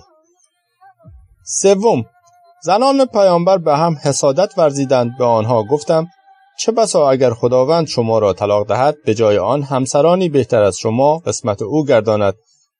درست آیه عسی ربه ان طلاق کن ان یبدله ازواج خیرا منکن، صفحه 131. و نیز آیه فتبارک الله احسن الخالقین هم از گفتار عمر بوده که آیه قرآن شده است، صفحه 131. همچنین آیه 98 از سوره بقره از عمر می باشد و در بحثی که با یک یهودی داشت به زبان آورد. آیه سبحانک هذا بهتان عظیم، نور آیه 16. نیز گفتند که این آیه برای اولین بار از زبان سعد بن معاذ وقتی که اتهام خیانت به عایشه نسبت داده شده بود شنیده شد و البته اصل این آیه به زید و ابو ایوب هم نسبت داده شده است. و نیز آیه و یتخذوا منکم شهداء آل عمران آیه 140 به زبان یکی از زنان مسلمان آمده است. پس از اینکه اخبار جنگ احد را شنید و با خبر شد که پیامبر اسلام زنده است، آن را خوانده است. و نیز سیوطی درباره آیه مشهور ما محمد لا رسولون سوره آل عمران آیه 144 می نویسد که مصعب روز احد علم اسلام به دست داشت. پس دست راستش قطع شد، علم را به دست چپش گرفت در حالی که می گفت ما محمد الا رسول. سپس دست چپش قطع شد و علم را به زبانش به سینه گرفت و سخنش را تکرار می کرد تا کشته شد. پس علم بر زمین افتاد و این آیه هنوز نازل نشده بود تا اینکه پس از این واقعه جزو آیات قرآنی قرار گرفت.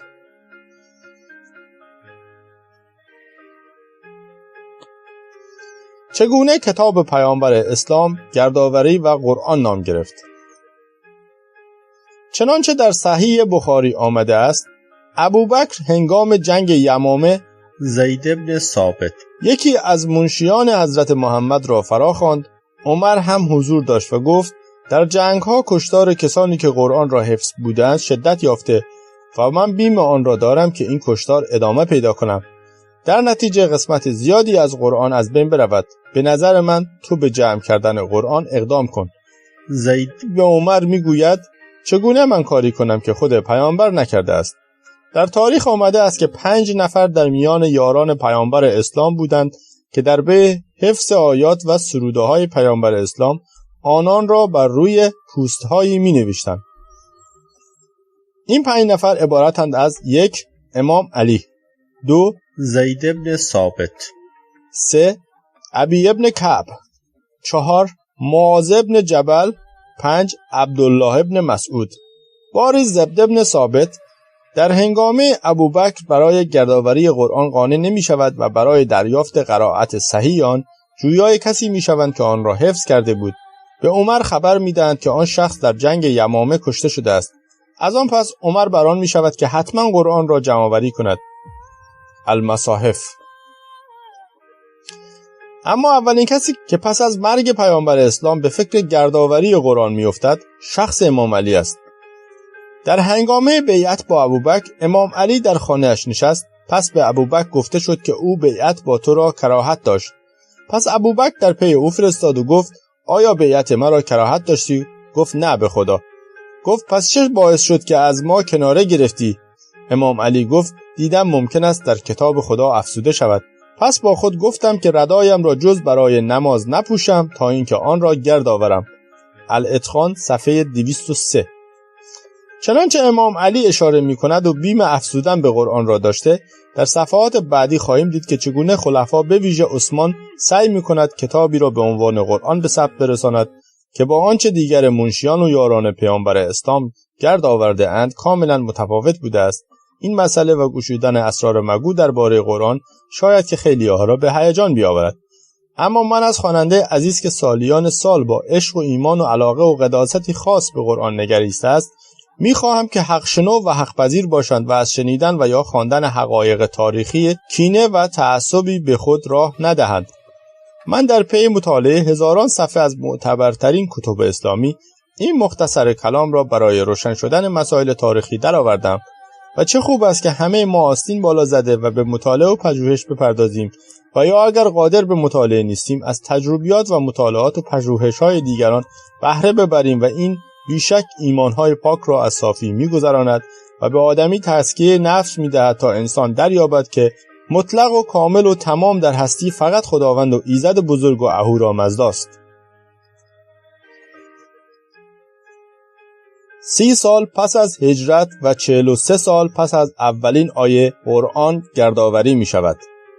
چون 3 خلیفه اول با امام علی مسئله رقابتی داشتند و نیز در آیات بسیاری از امام علی به خوبی یاد شده بود که خوشایند آنان یعنی خلفا نبود، تا سال 30 هجری هرگز با همه امیدی که ابوبکر و عمر بسته بودند کتابی به دلخواه آنان گردآوری و عرضه نشد، زیرا که با حضور امام علی و دیگر نزدیکان به زمان پیامبر اسلام نمی توانستند کتابی را که امام علی با آن موافق نیست را به ثبت برسانند. اما در زمان عثمان که تقریباً 1 نسل از هنگامه پیامبر اسلام گذشته بود و عثمان بدعت‌های فراوانی را در ضدیت با مرحله اولیه انسان پدید آورده بود، برای توجیه بدکرداری‌های خود ناچار شد تا قرآن را آنگونه که می‌خواهد ثبت کند، به ویژه که اختلافات هر روز شدت می‌یافت و بر اثر همین اختلافات عثمان به قتل رسید. در عهد عثمان یعنی سال 30 هجری اختلافات شدیدی درباره قرائت قرآن پدید آمد، به طوری که شاگردان و معلمان به نزاع و خونریزی پرداختند. این خبر به گوش عثمان رسید. وی گفت در زمان من قرآن را تکذیب می‌کنید و در آن لحن می‌نمایید. ای اصحاب محمد جمع شوید و برای مردم امامی یعنی همون قرآن را بنویسید. پس جمع شدند و این کار را کردند. الاتقان صفحه 207. عثمان کتابی را که در خانه ابوبکر و به گفته‌ای واضح‌تر در بیت دخترش بود بیرون آورده و دستور داد تا بر اساس آن و فقط به لهجه قریش قرآن را تنظیم کنند. زیرا که مثل امروز آن روز هم تازیان هر شهر و قبیله‌ای لهجه‌ای خاص داشتند و کتاب اسلام را هر قبیله‌ای با لهجه خود می‌خواند و این ازدیاد لهجه موجب بروز اختلاف فاحشی در معنی کلمات می‌شد. لذا عثمان وقتی کتاب اسلام را به سبک و حالت امروزی قرآن تایید نمود، از آن 5 رونوشت برداشته و به گوشه و کنار جهان اسلام فرستاده و دستور داد که دیگر کتاب‌ها را بسوزانند و از آن پس تا به امروز همان تنظیم و انتخاب لهجه عثمان باقی مانده است. در کتاب اجتهاد نوپردازی در اندیشه نوشتم امام علی در روز تثبیت قرآن عثمان قرآنش را بر شتری بار کرده و به میدان آمد، اما عثمان سریعاً دستور داد که امام علی و کتابش به خانه‌اش برگردند و امام علی را تهدید کرد که اگر برنگردد وی را خواهد کشت، زیرا که جنگ بر سر قرآن اختلاف به وجود می آورد و اختلاف بر سر کتاب دین را از بین می برد و امام علی به خانه برگشت.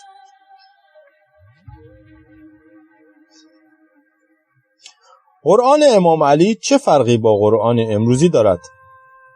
چنانچه تمامی مفسران و مورخین آگاه نوشتند، قرآن امام علی اولا به ترتیب سرودن هر آیه ثبت شده بود، دوما اینکه ناسخ و منسوخ‌های آن را نیز برداشت، ثالثا اینکه آیاتی که در تایید امامت او یعنی امام علی سروده شده بود در آن بر جای بود و چنانچه سیوطی در قرن هفتم نوشته است، امام علی پس از اینکه نتوانست کتاب خود یعنی قرآن را تثبیت کند آن را به ورثه خود داد و دست به دست فرزندانشان میگشت. امام علی هم به مجرد اینکه قدرت را به دست میگیرد با سیل ناراضیان و کارگزاران مقتدری که توسط عثمان تثبیت شدند چون معاویه و عایشه همسر پیامبر اسلام روبرو می شود. جنگ صفین با معاویه، جنگ جمل با عایشه و طلحه و زبیر، جنگ نهروان با خوارج و امام پس از حدود 5 سال حکومت پرآشوب توسط ابن ملجم مرادی به قتل می رسد. پس هیچ فرصتی به او دست نمی دهد تا بتواند برای کتاب و تغییر قرآن اقدامی بکند، اما در مراحل مختلفی نظریات خود را درباره قرآن بیان می دارد که هم در نهج البلاغه هست و هم کلینی در اصول کافی آن را نقل کرده و شیخ صدوق که از علمای بزرگ اسلام و شیعی مذهب می باشد از فرزندان امام علی نقل به تحریف قرآن کرده است. خوب توجه شود.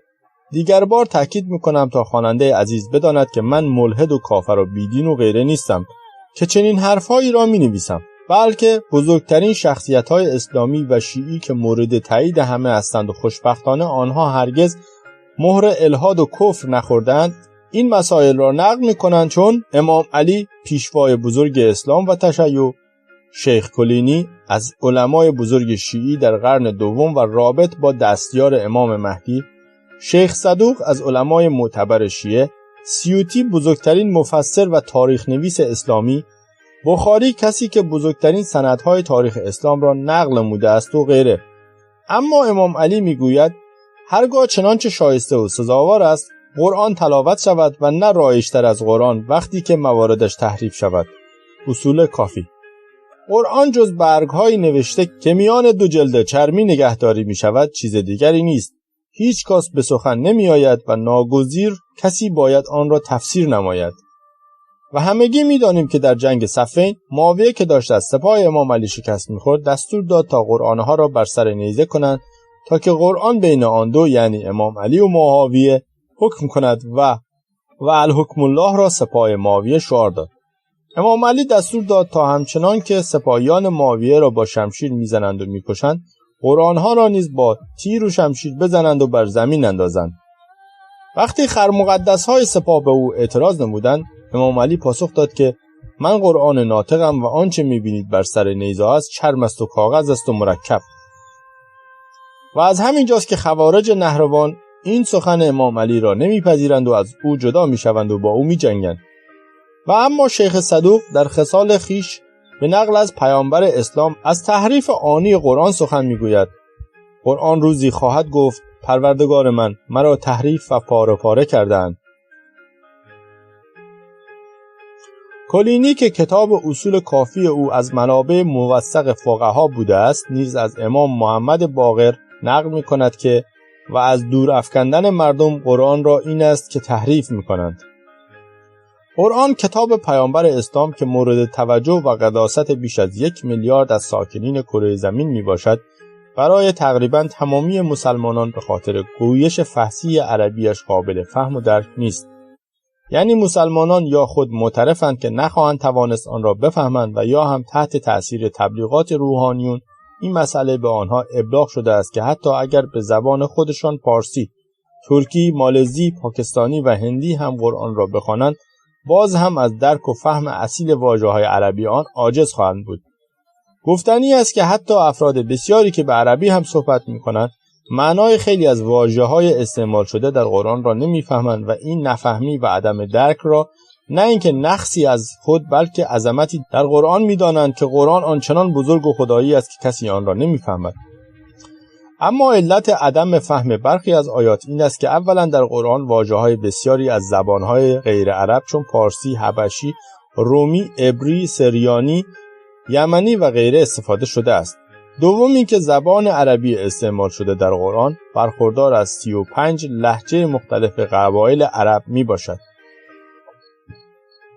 لهجه کسانه که کلمات الصفها، قبیلا و غیره از آن است.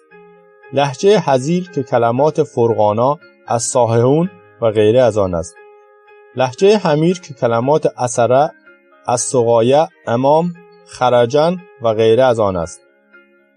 لهجه جرهم که کلمات جبار، شقاق و غیره از آن است. لهجه مزهج که کلمات اقصه، مغیتا، الخرطوم و غیره از آن است. لهجه خسعم که کلمات شتتا، سقط و غیره از آن است. لهجه قیس ایلان که کلمات لخاسرون، رجیم و غیره از آن است. لهجه سعد العشیره که کلمات حفده، کل و غیره از آن است. لهجه غسان که کلمات تفقا و ایس و غیره از آن است و بیش از 25 لهجه دیگر. قبیله پیامبر اسلام قریش در منطقه حجاز بوده است که این منطقه لهجه جداگانه داشته است مانند پارسی صحبت کردن شهرهای مختلف ایران و یا هر کشور دیگری که هر شهری لهجه شیرین و محلی خود را دارد.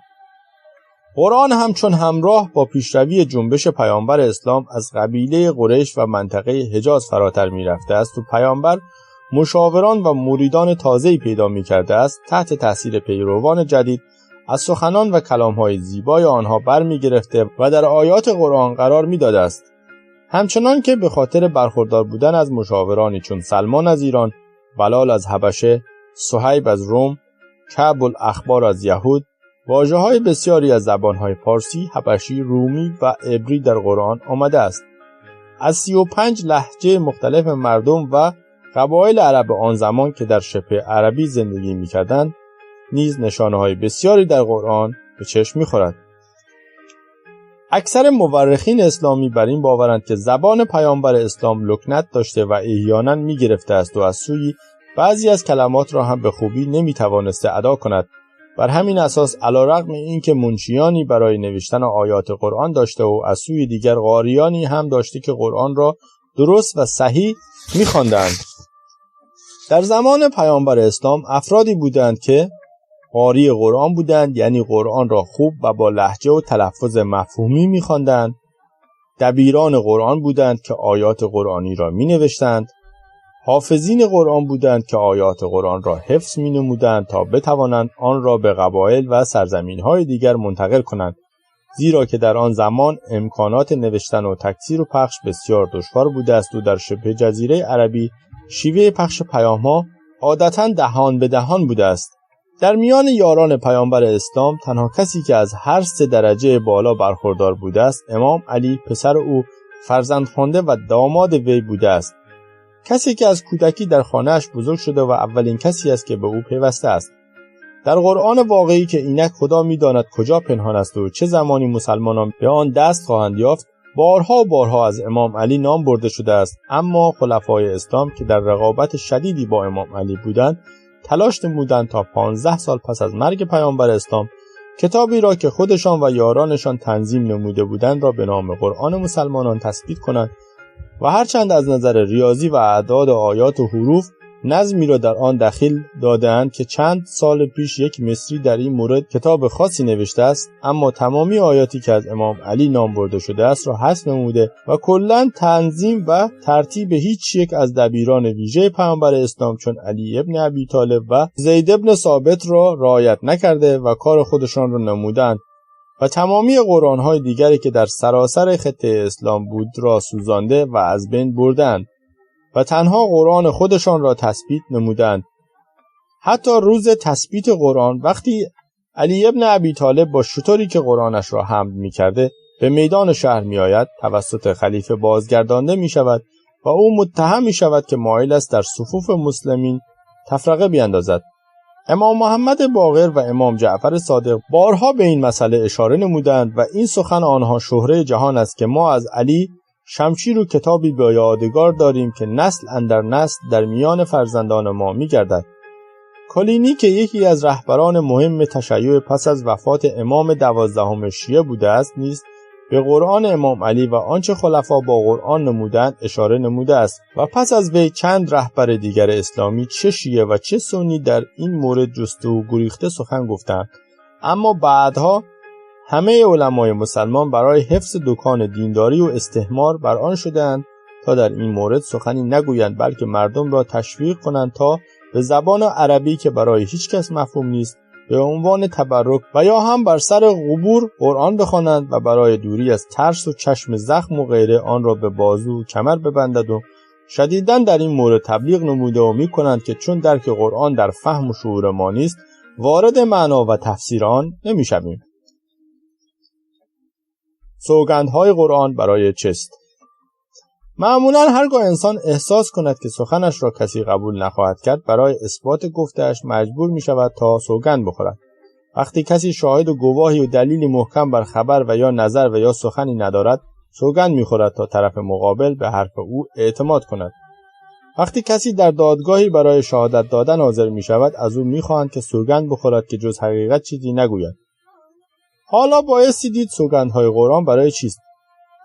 اگر خداوند پیامبر اسلام خودش مایل است سخن و حرفی بزند، او که خداوند آسمان و زمین، جن و انسان، دریا و صحرا است، نیازی ندارد تا سوگند بخورد.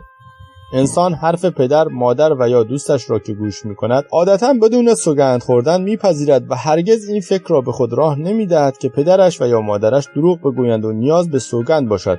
اما چنانچه پیش از این نوشتیم که قرآن سخنان پیامبر اسلام و دوستان نزدیکش بوده است، پی میبریم که سوگندها به این خاطر آمده است که پیامبر اسلام برای تثبیت سخنان خود در میان مردم دچار مشکل بوده است و کسانی بودند که حرفای او را نمیپذیرفتند و او مجبور بوده است تا برای اثبات گفته‌هایش به سوگند متوسل شود. یعنی سوگندهای قرآن که بارها و بارها در سوره‌های مختلف و به کرات فراوان آمده است، دلیل عدم توانایی علمی عقلی پیامبر اسلام در جهت اثبات و استدلال برخی از نظریات و گفته‌هایش بوده است که او را به سوگند خوردن بیشماری کشانده است و او بارها مجبور شده است تا به زمان، آسمان، مکه، ماه، ستاره، صبحگاه، شب و حتی انجیر و زیتون و اسب سوگند بخورد.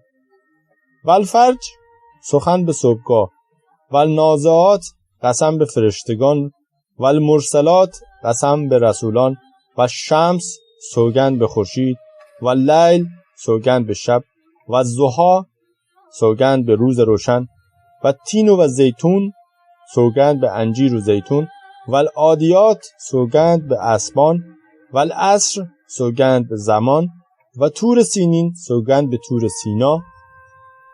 در صورتی که قرآن را مجموعه سرودهای پیامبر اسلام بدانیم، مسئله سوگندها هم حل می شود، زیرا که یک شاعر و چکام سرا می تواند برای زیبایی بخشیدن به کارش به هر چیزی سخن بخورد.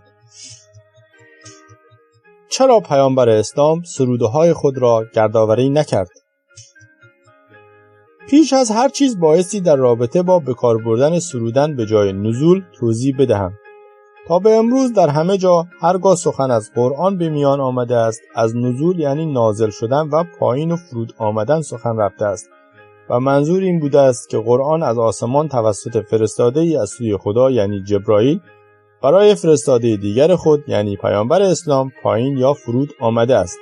و ما در کتاب‌های پیشین خود در مورد وجود خدا و جایگاه او سخن گفته‌ایم که خداوند پادشاهی نیست که کاخ او در آسمان‌ها باشد و از آنجا سفینه و بشقاب پرنده و انسان‌های فضایی و کلام فضایی به سوی زمین بفرستد، بلکه در رابطه با آفرینش انسان به کلام تشبیهی در تمامی ادیان آمده است که روح خداوند در جسم آدمی دمیده شده است. اینکه یک آدم گونه‌هایی با 2 بال و غیره که از آسمان به سوی زمین میآیند، بلکه ملائکه یعنی ملک و املاک خداوند، یعنی هرچه در هستی هست، یعنی سیارات و ستاره‌ها، یعنی خورشید و آفتاب و باد و دریاها و خشکی‌ها. پس ملائکه هم یعنی ملک‌ها و دارایی‌های خدا، آنچه در اختیار اوست. باری ما بدین دلیل زین پس به جای نزول از سرودن استفاده خواهیم کرد و از سوی باید در نظر داشت که گفتن نزول کلام نزد شعرا و سخنوران عرب متداول بوده است و حتی تا به امروز اکثر اعراب لبنان و خلیج فارس میگویند که فلان کلام بر زبانم نازل شد و متعادل نزول کلام در زبان پارسی به زبانم رانده شد و به زبانم آمد می باشد که هیچ ربطی به نزول از آسمان و الله ندارد. اما چرا پیامبر اسلام خودش با آن همه ذکاوت و زیرکی و دوراندیشی که داشت کتابش را تثبیت نکرد؟ دیری قولی که از علمای بغداد بود در فواید خود می نویسد که ابراهیم ابن بشار از سفیان از زهری از عبید از زید ابن ثابت منشی مخصوص پیامبر اسلام برای ما گفت که پیامبر قبض روح شد در حالی که قرآن در چیزی جمع نشده بود. خطابی گفته بدین جهت پیامبر آن را در کتابی جمع نکرد که در انتظار نسخ احتمالی بعضی از احکام یا نسخ تلاوت قسمتی از آن بود. نام‌های کتاب پیامبر اسلام. هرچند در زمان عثمان آنچه جمع‌آوری و تثبیت شد قرآن نام گرفت و از آن روز تا به امروز فقط با نام قرآن مجید و یا قرآن کریم از آن یاد می شود، اما در همین قرآن برای کتاب اسلام 55 نام آمده است، یعنی در آیات مختلف سرودهای اسلام به نام‌های مختلف خوانده شده است: کتاب، مبین، قرآن، کریم، کلام، نور، هدایت، رحمت، فرقان، شفا، موعظه، ذکر، مبارک، علی. این علی را بسیاری در تاریخ گفتند که منظور امام علی هست. در آیه 4 سوره زخرف است که میگوید و انه فی ام الکتاب لدنیا لعلی الحکیم. به درستی که او در ام الکتاب نزد ما علی حکیم است.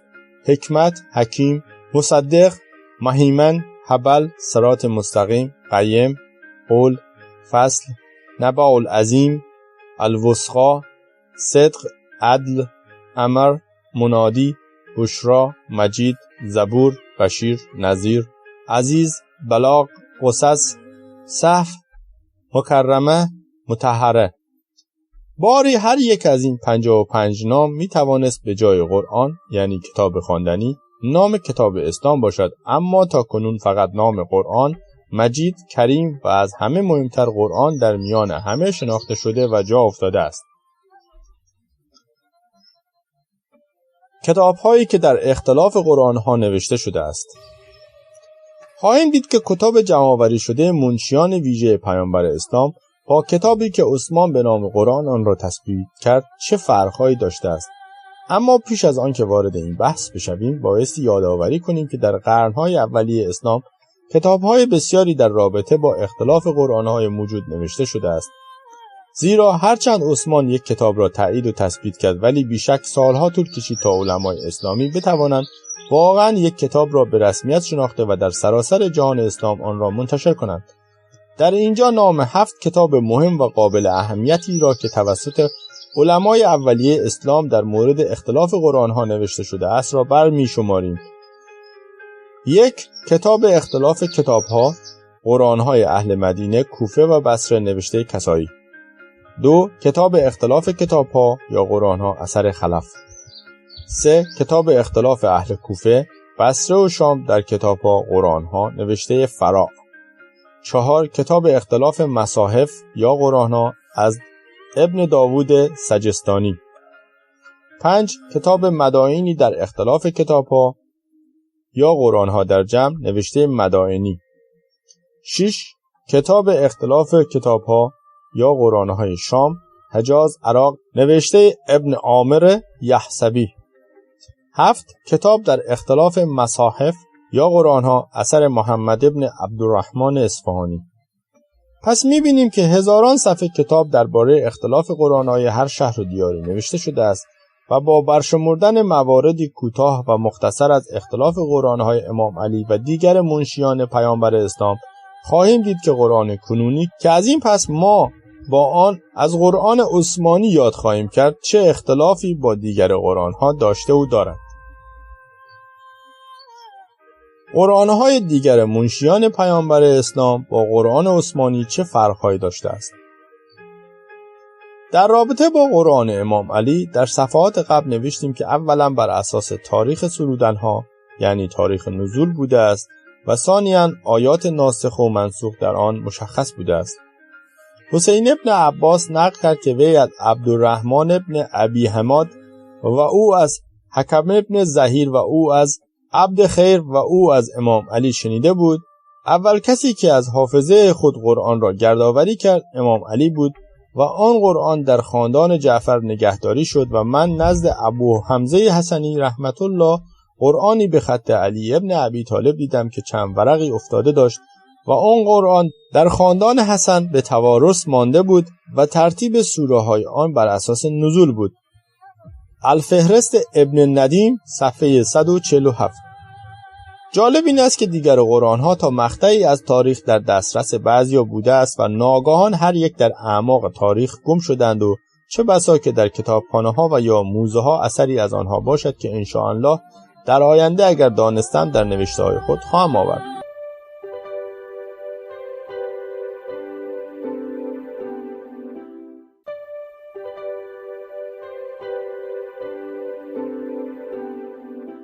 نام کتاب قرآن سروده‌ای به سبک پارسی، بخش 4. نویسنده حسن عباسی، راوی ارجنگ رمضانی، ویرایش و موسیقی ساسان قرداغی، تاریخ تولید فروردین ماه سال 1397،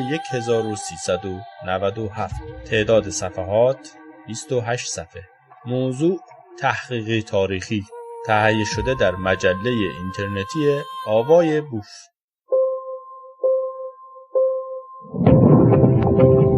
AvayaBook.wordpress.com.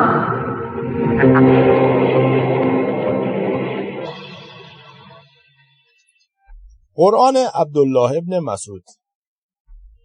فضل ابن شازان گوید ترتیب سوره های قرآن را در مصحف عبدالله ابن مسعود بدین گونه یافتند: بقره، نساء، آل عمران، المس، انعام، مائده، ملائکه، اصحاب الکهف، هل اتی علی الانسان، اذا شمس کورت، اذا السماء انفطرت، هل اتیک حدیث الغاشیه، سبح اسم ربک الاعلی واللیل اذا یغشی، بروج، انشقت، قل الذین کفروا لا اعبد ما تعبدون، تبت یدا ابی لهب و قد ما اغنی ماله و ما کسب. الفهرست ابن ندیم صفحه 45. ما بخش‌هایی از نام‌های سوره‌هایی را که درست بود نقل نکردیم برای صرفه‌جویی در وقت، اما آنچه در قرآن عبدالرحمن ابن مسعود پیداست 5 مسئله است. 1. ترتیب و تعداد سوره‌های او با قرآن عثمانی اختلاف بسیار دارد، زیرا در قرآن ابن مسعود فقط 110 سوره دارد به ترتیبی که برشمردیم. 2. نام بسیاری از سوره‌ها خیلی بزرگتر از نام‌هایی است که در قرآن عثمانی است. 3. 2 سوره سجده در قرآن ابن مسعود بوده است. 4. چند سوره اضافی چون حوامیم، مصباحات در قرآن ابن مسعود بوده است که در جاهای دیگر دیده نشده است. 5.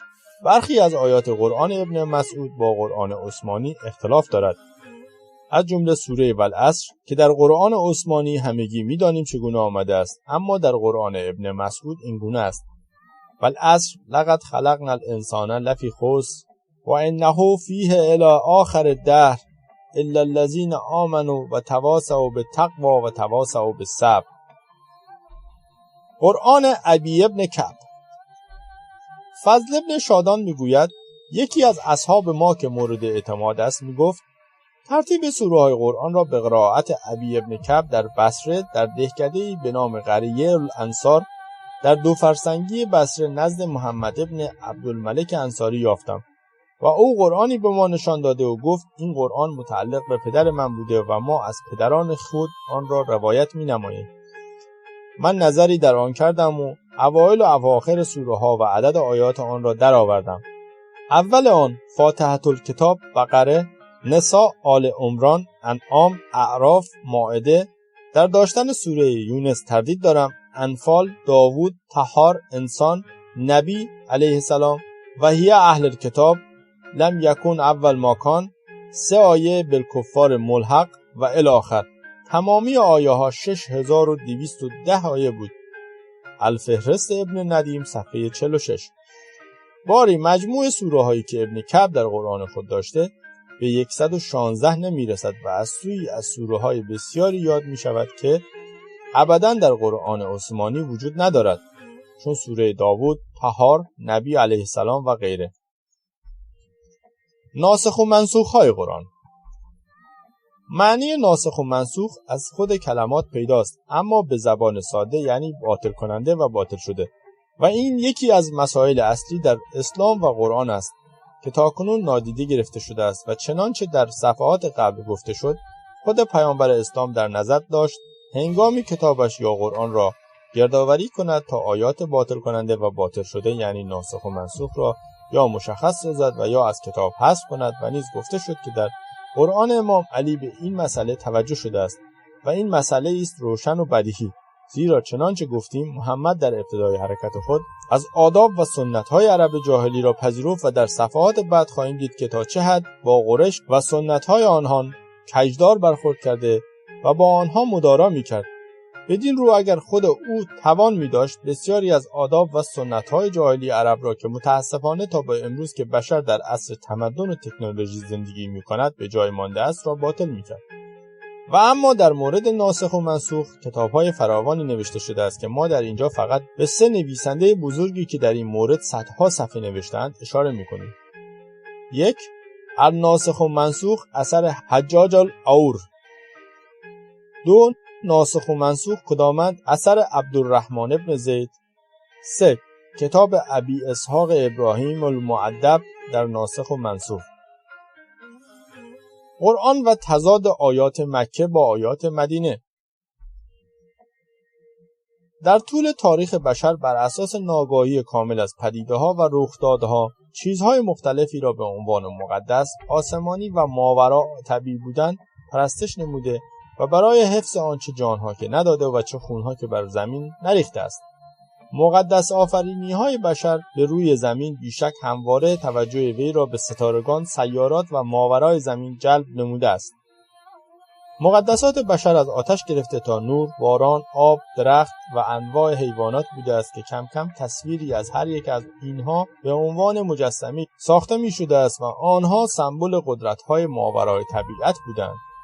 هرچه بشر از حالت توحش به حالت تمدن نزدیک می شده، قداست‌های وی نیز تغییر می‌یافته است تا اینکه کتاب‌های دینی جایگزین مقدس‌های تصویری مجسمه‌ای شده و از آن پس حرف و نوشته با عنوان کتاب مقدس جایگاه مقدس‌های دیگر را گرفته است.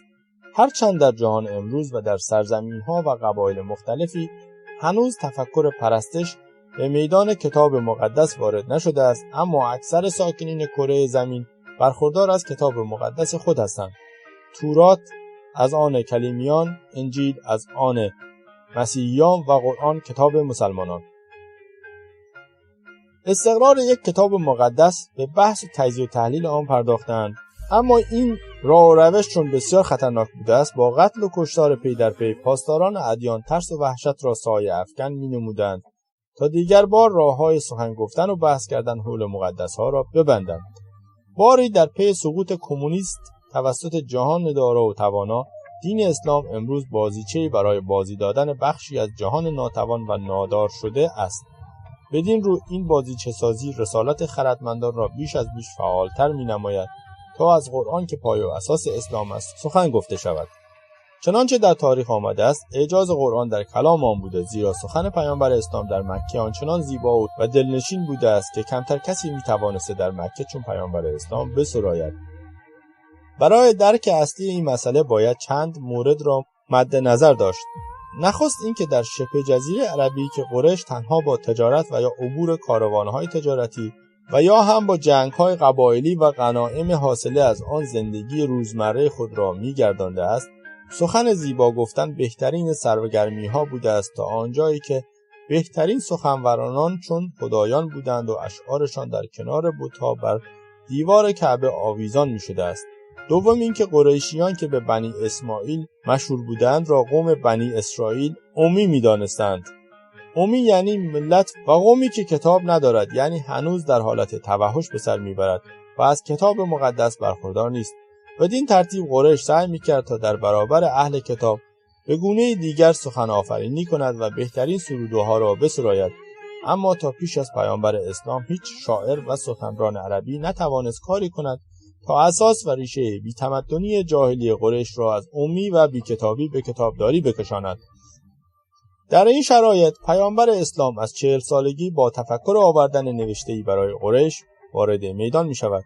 پیامبر اسلام به عنوان کارواندار خدیجه بانوی زیبا، تاجر، رئیس و شهردار قریش 10 بار به سراسر دنیا سفر نمود و با فرهنگ‌ها و تمدن‌های ایران، روم، سوریه آشنا شد.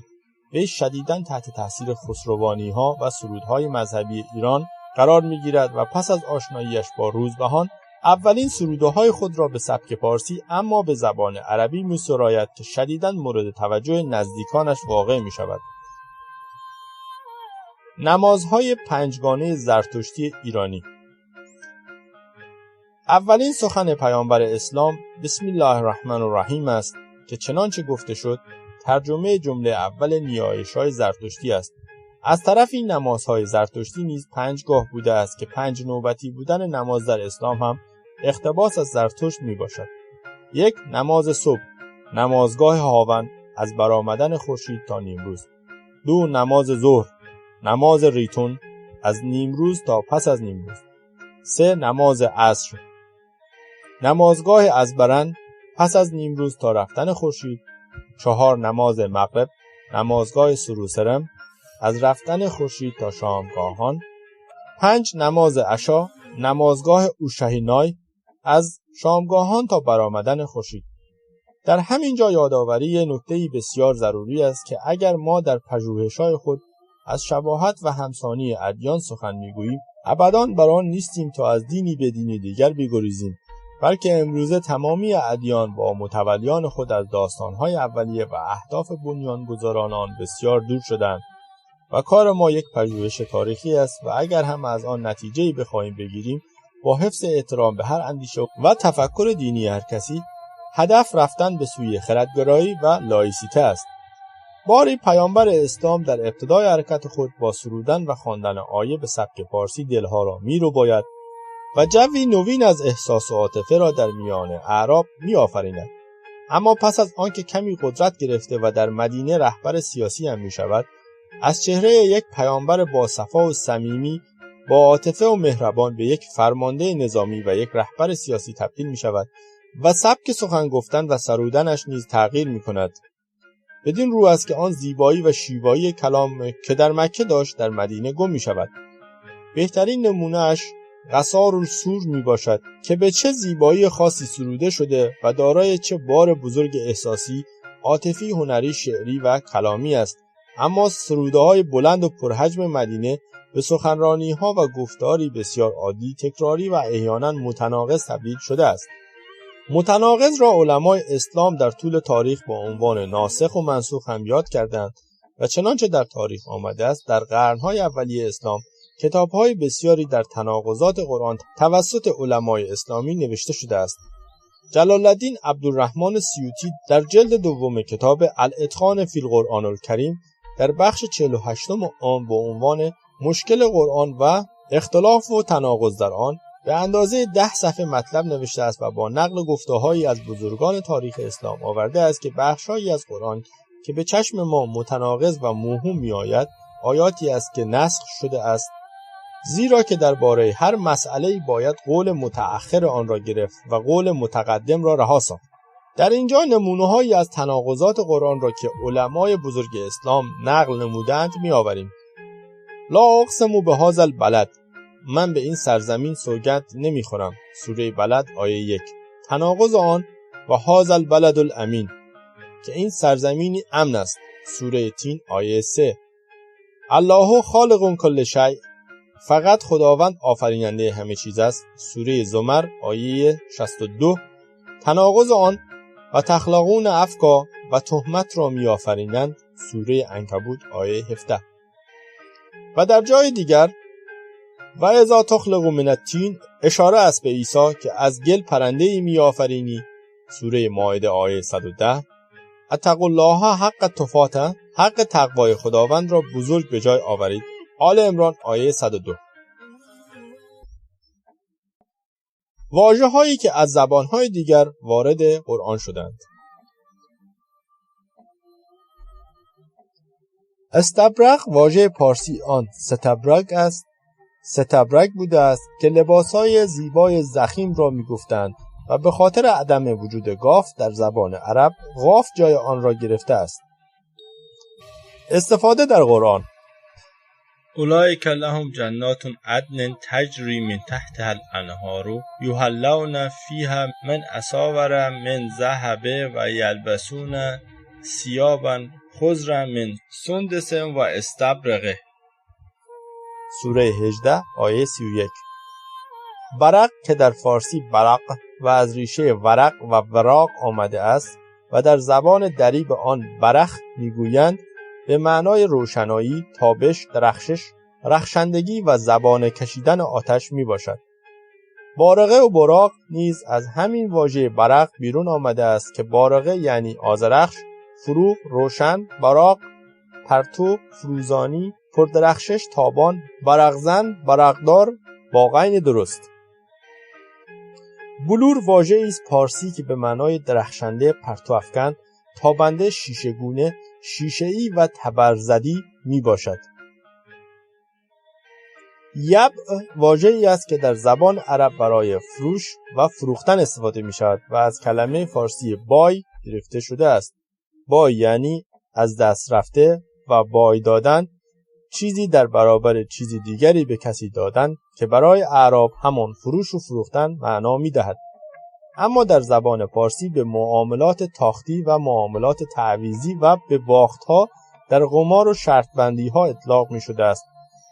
فلان کس 100 دینار به بای داد، یعنی 100 دینار باخت، 100 دینار از دست داد. کلاهش را در برابر پیراهنی به بای داد.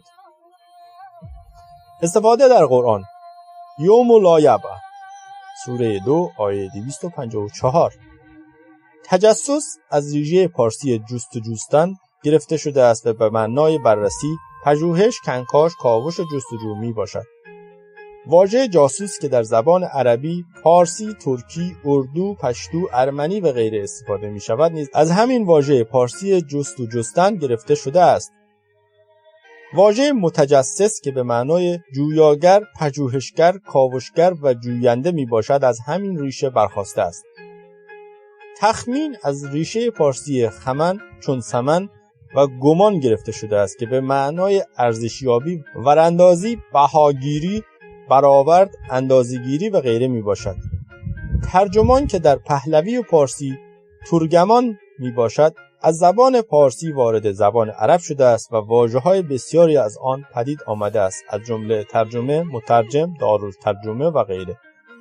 تکدی و متکدی از ریشه گدا گرفته شده است و به دلیل عدم وجود قاف در زبان عرب کاف جای آن را گرفته است که به معنای چم، گدایی کردن و درخواست نمودن می باشد. تکیه ریشه این واژه که پارسی است تک می باشد که در زبان عربی از آن استفاده می شود و واژه‌های اتکا، اتکا کردن، اتکا به نفس، متکی، متکا و غیره در زبان پارسی نیز استعمال می شود. تک در زبان پهلوی و پارسی به معنای تنها به جایی پشت داده، پشت نهاده، یکه، یگانه، تنها، کم و اندک آمده است. تفعل که به معنای بختخوانی، سرنوشتگویی و فالگیری می باشد نیز از ریشه فال و بخت پارسی گرفته شده است. تهویه این واژه از ریشه پارسی هوا گرفته شده است. هوا در زبان پارسی به گاز بیرنگ گفته می شود که 1/5 آن اکسیژن و 4/5 آن ازوت، گاز کربونیک، بخار، آب و اندکی از گازهای جو کره زمین را همراه داشته باشد. وجود این گاز به چشم نمی آید و فقط در هنگام وزش باد احساس می شود. در زبان پارسی به جای تهویه می توان از هوا دادن، پاک نمودن هوا استفاده نمود. جنس از واژه پارسی گنوس به معنای شناخت و شهادت گرفته شده است که واژه مجوس هم از آن آمده است. گنوس در روزگاران قدیم در میان آریاییان به عنوان یک فلسفه دینی مطرح بوده است. هدف این آیین که به وحی الهی باور داشته است، تلاش در جهت همبسته و متحد نمودن انسان با خداوند بوده است. آیین گنوس حتی به یونان و دیگر سرزمین‌ها سرایت نموده و نشانه‌هایی از آن در مسیحیت هم بر جای مانده است. اعراب ملت گنوس را که تفکر و اندیشه دیگری نسبت به تفکر و عقاید مردم صحرانشین داشتند را انسان‌هایی از نوع و تفکری دیگر می‌خواندند و گنوس از نگاه آنها یعنی غیر تازی و گاف که در زبان عربی وجود نداشت تبدیل به جیم شد و واژه‌های تجانس، تجنیس، جنسیت، مجانست و غیره از آن تولید شده است. جهنم همون واژه پهلوی و پارسی گهنم می باشد که به معنای دوزخ، جایگاه آتش و جایی برای گناهکاران است. استفاده در قرآن و کفا به جهنم سعیرا، سوره 4 آیه 55. خزانه از واژه پارسی گنج ساخته شده است که پارسی آن گنجخانه می باشد. البته در زبان عرب خزینه، گنجینه، خازن، گنجدار و غیره هم تولید شده است.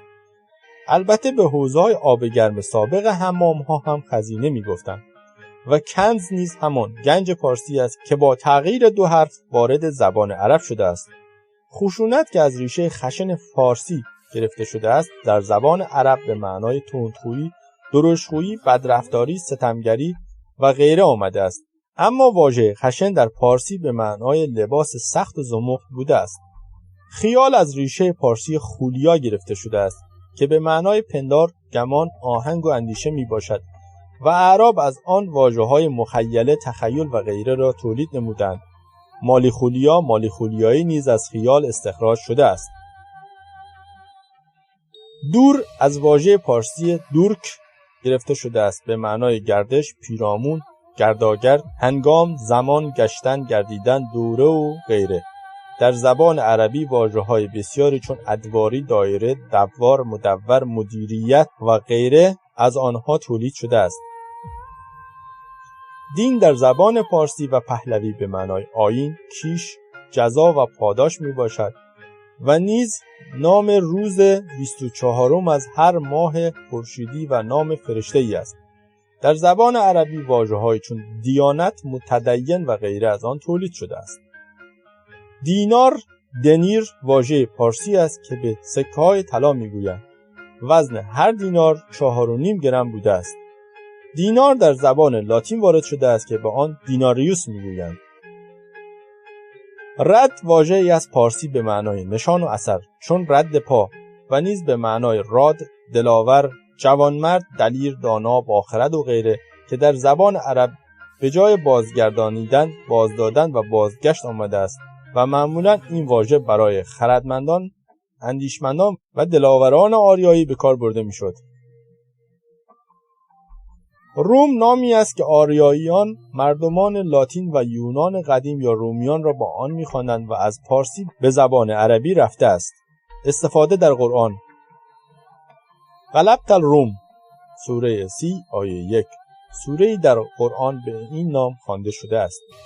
ذات که در پارسی به معنای هستی یافته، پدید آمده و آفریده شده می باشد وارد زبان عربی شده و کلماتی چون تابان، درخشنده، رخشان و نورانی را نیز در بر دارد. در زبان عرب از این واژه ازرق، رنگ بنفش و تزریق، سوزنزنی نیز تولید شده است. زمان، این واژه در اصل پهلوی و پارسی است که به معنای وقت، هنگام، روزگار و نیز به معنی اجل و مرگ نیز به کار گرفته می شود.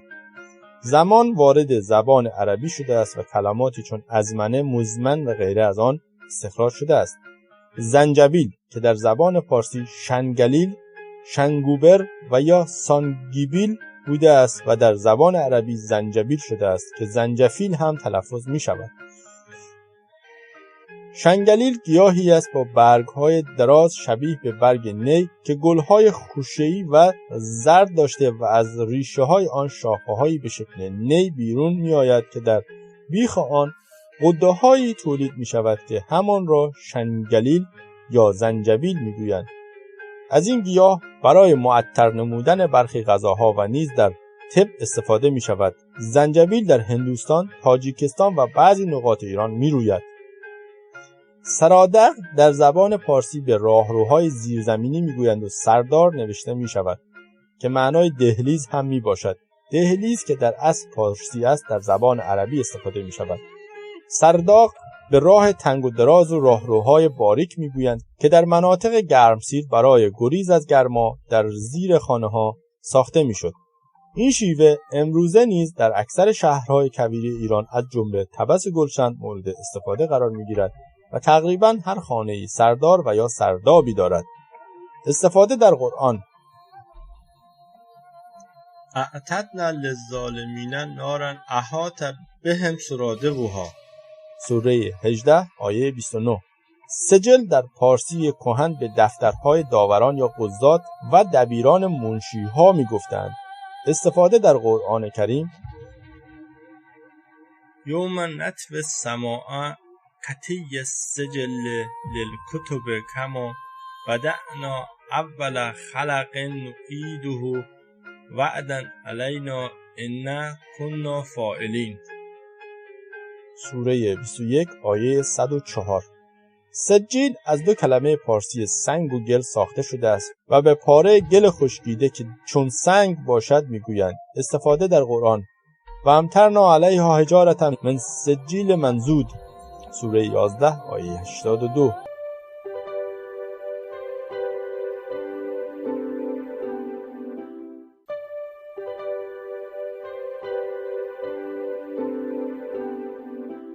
نام کتاب: قرآن سروده‌ای به سبک پارسی. بخش پنجم. نویسنده: حسن عباسی. راوی: ارجنگ رمضانی. ویرایش و موسیقی: ساسان قره‌داغی.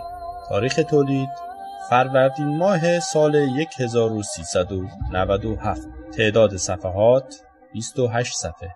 موضوع: تحقیقی تاریخی. تهیه شده در مجله اینترنتی آوای بوف.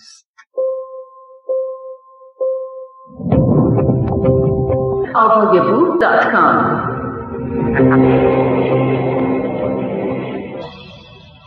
سقر که در پارسی و پهلوی سگر می باشد، نامی برای آتش آخرت است که گناهکاران در آن خواهند سوخت و نیز به معنای قعر چاه آتش می باشد. سقف که معرب چخف می باشد، به معنی بام، آسمانه، طارم، طاق و آسمان سرا است و ریشه پارسی آن اسکوب و اشکوب می باشد. سل یک نوع بیماری است که از روزگاران کهن در میان آریاییان شناخته شده بوده است و میکروب آن در سال 1882 توسط پروفسور کوخ آلمانی کشف شد. این بیماری به قسمت‌های مختلف بدن چون استخوان، مفصل، ریه و کلیه سرایت می‌کند و مشهورترین آن سل ریوی است. میکروب سل از طریق برخورد با بیماران و گرد و خاک و هوای آلوده به این میکروب و یا از راه جهاز هاضمه توسط غذاهای آلوده منتقل می شود. سلسبیل در زبان پارسی کهن به چشمه‌ای در بهشت می گفتند که می خوشگوار از آن بیرون می آمده است و نیز معنی نرم و روان هم آمده است. سماجت این واژه از ریشه سمجه که پارسی می باشد ساخته شده است که به معنای پایفشاری، لجبازی، پیله کردن، پیافشاری و یکدندگی است. سندس این واژه که پارسی است به معنای دیبای نازک، پارچه ابریشمی، ظریف و دیبای لطیف و گران قیمت می باشد. استفاده در قرآن: با کلمه استبرق سندس هم آمده بود. آیه 31 سوره 18. سیاس از ریشه سیاست و ساستاری پارسی گرفته شده که به معنای چالاک، زیرک، سیاستمدار و سیاست پیشه می باشد. سیل به معنی تند آب و طوفان آب و یا آب دیوانه، زمینکن و پیچان آب می باشد که در پارسی کهن به آبهای فراوانی که در اثر بارندگی شدید و زیاد موجب خرابی‌های بر روی زمین می شده است اطلاق می شود. در زبان عربی واژه‌های بسیاری از سیل درست شده است، چون سیال، سیاله و غیره. شهر در زبان پهلوی به معنی آبادی بزرگی است که دارای خیابان‌ها، کوچه‌ها، خانه‌ها و دکان‌های فراوان باشد و مردمان بسیاری در آنجا زندگی کنند. در پارسی کلمات بسیاری از آن ساخته می‌شود، چون شهردار، شهرآشوب، شهروند، شهرآرا، شهربان، شهرسازی، شهرستان، شهریار، شهریور و غیره.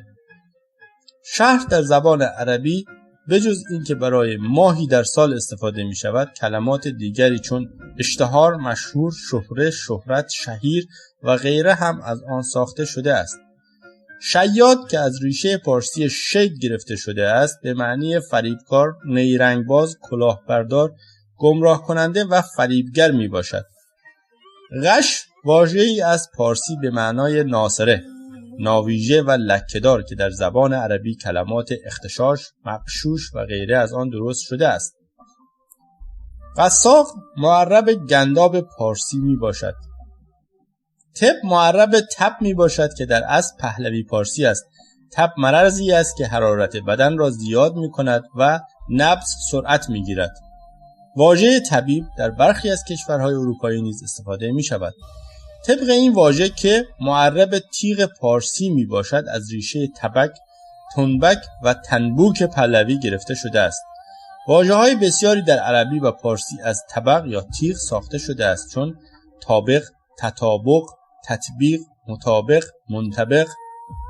طناب واژه‌ای از پارسی که به ریسمانی کلفت، پالهنگ و رسند بلند میگویند. عطر که معرب عطر می باشد از اصل پهلوی پارسی است، به معنی بوی خوش. علف معرب الف می باشد که به گیاه رستنی و رویدنی اطلاق می شود. غلط معرب غلط پارسی می باشد که غلط در پارسی به معنی گردانیدن و حرکت و گردش از یک پهلو به پهلوی دیگر می باشد، چون غلط خوردن، غلط دادن و غلط زدن. از این واژه در زبان عرب کلمات مغالطه، مغلطه، مغلوط و غیره ساخته شده است. غماز از ریشه پارسی غمزه گرفته شده است. برابر غماز در پارسی غمزگر، باناز، کرشمه، چشمکزن، سخنچین، دور به همزن و آشوبگر می شود. قفل که معرب گبل پارسی می باشد به آلتی فلزی می گویند که درب خانه، دکان و یا صندوق و غیره را توسط آن می بندند. فلک که به معنی چرخ برین، سپهر، آسمان، گیتی، گردون و غیره می باشد، واژه‌ای پارسی است که وارد زبان عربی شده و کلماتی چون افلاک نیز از آن ساخته شده است.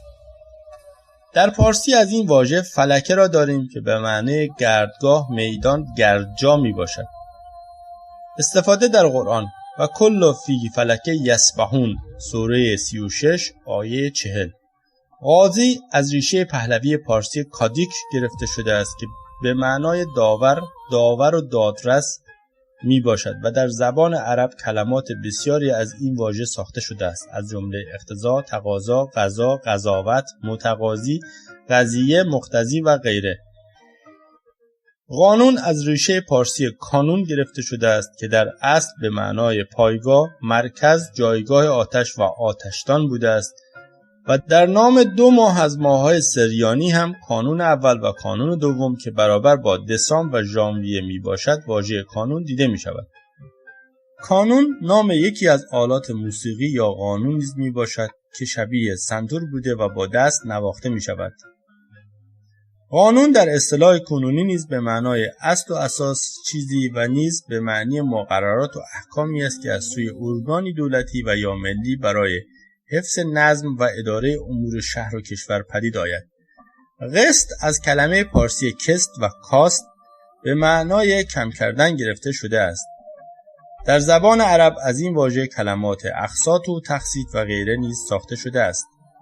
استفاده در قرآن و نعز الموازین القسط سوره انبیاء آیه 47. کافور، کاپور، کفور، کامفر در زبان پهلوی پارسی به دارویی گفته می شود که سفید رنگ و خوشبو است و از ترکیب چند گیاه درست می شود.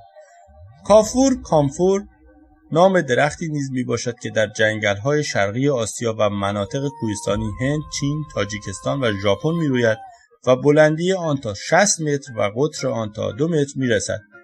گلهایش کوچک و سپید و برگایش بیضی و سبز و دارای بوی مخصوصی است. کافور دارای بوی قوی است که برای ضد عفونی، پایین آوردن حرارت، تقویت قلب و کاهش شهوت به صورت قرص و پودر و یا محلول‌های روغنی مورد استفاده قرار می‌گیرد. کنز که همان گنج پارسی است و به علت عدم وجود گاف در زبان عربی تغییر شکل داده و کاف به جای گاف و ز به جای جیم را گرفته است.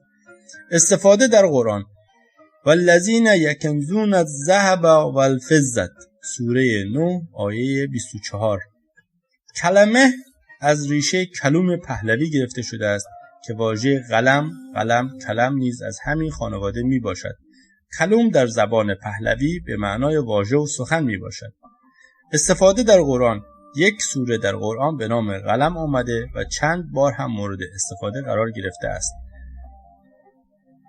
کورت از واژه پهلوی پارسی کور گرفته شده است که به معنای نابینا و بیفروغ شدن می باشد.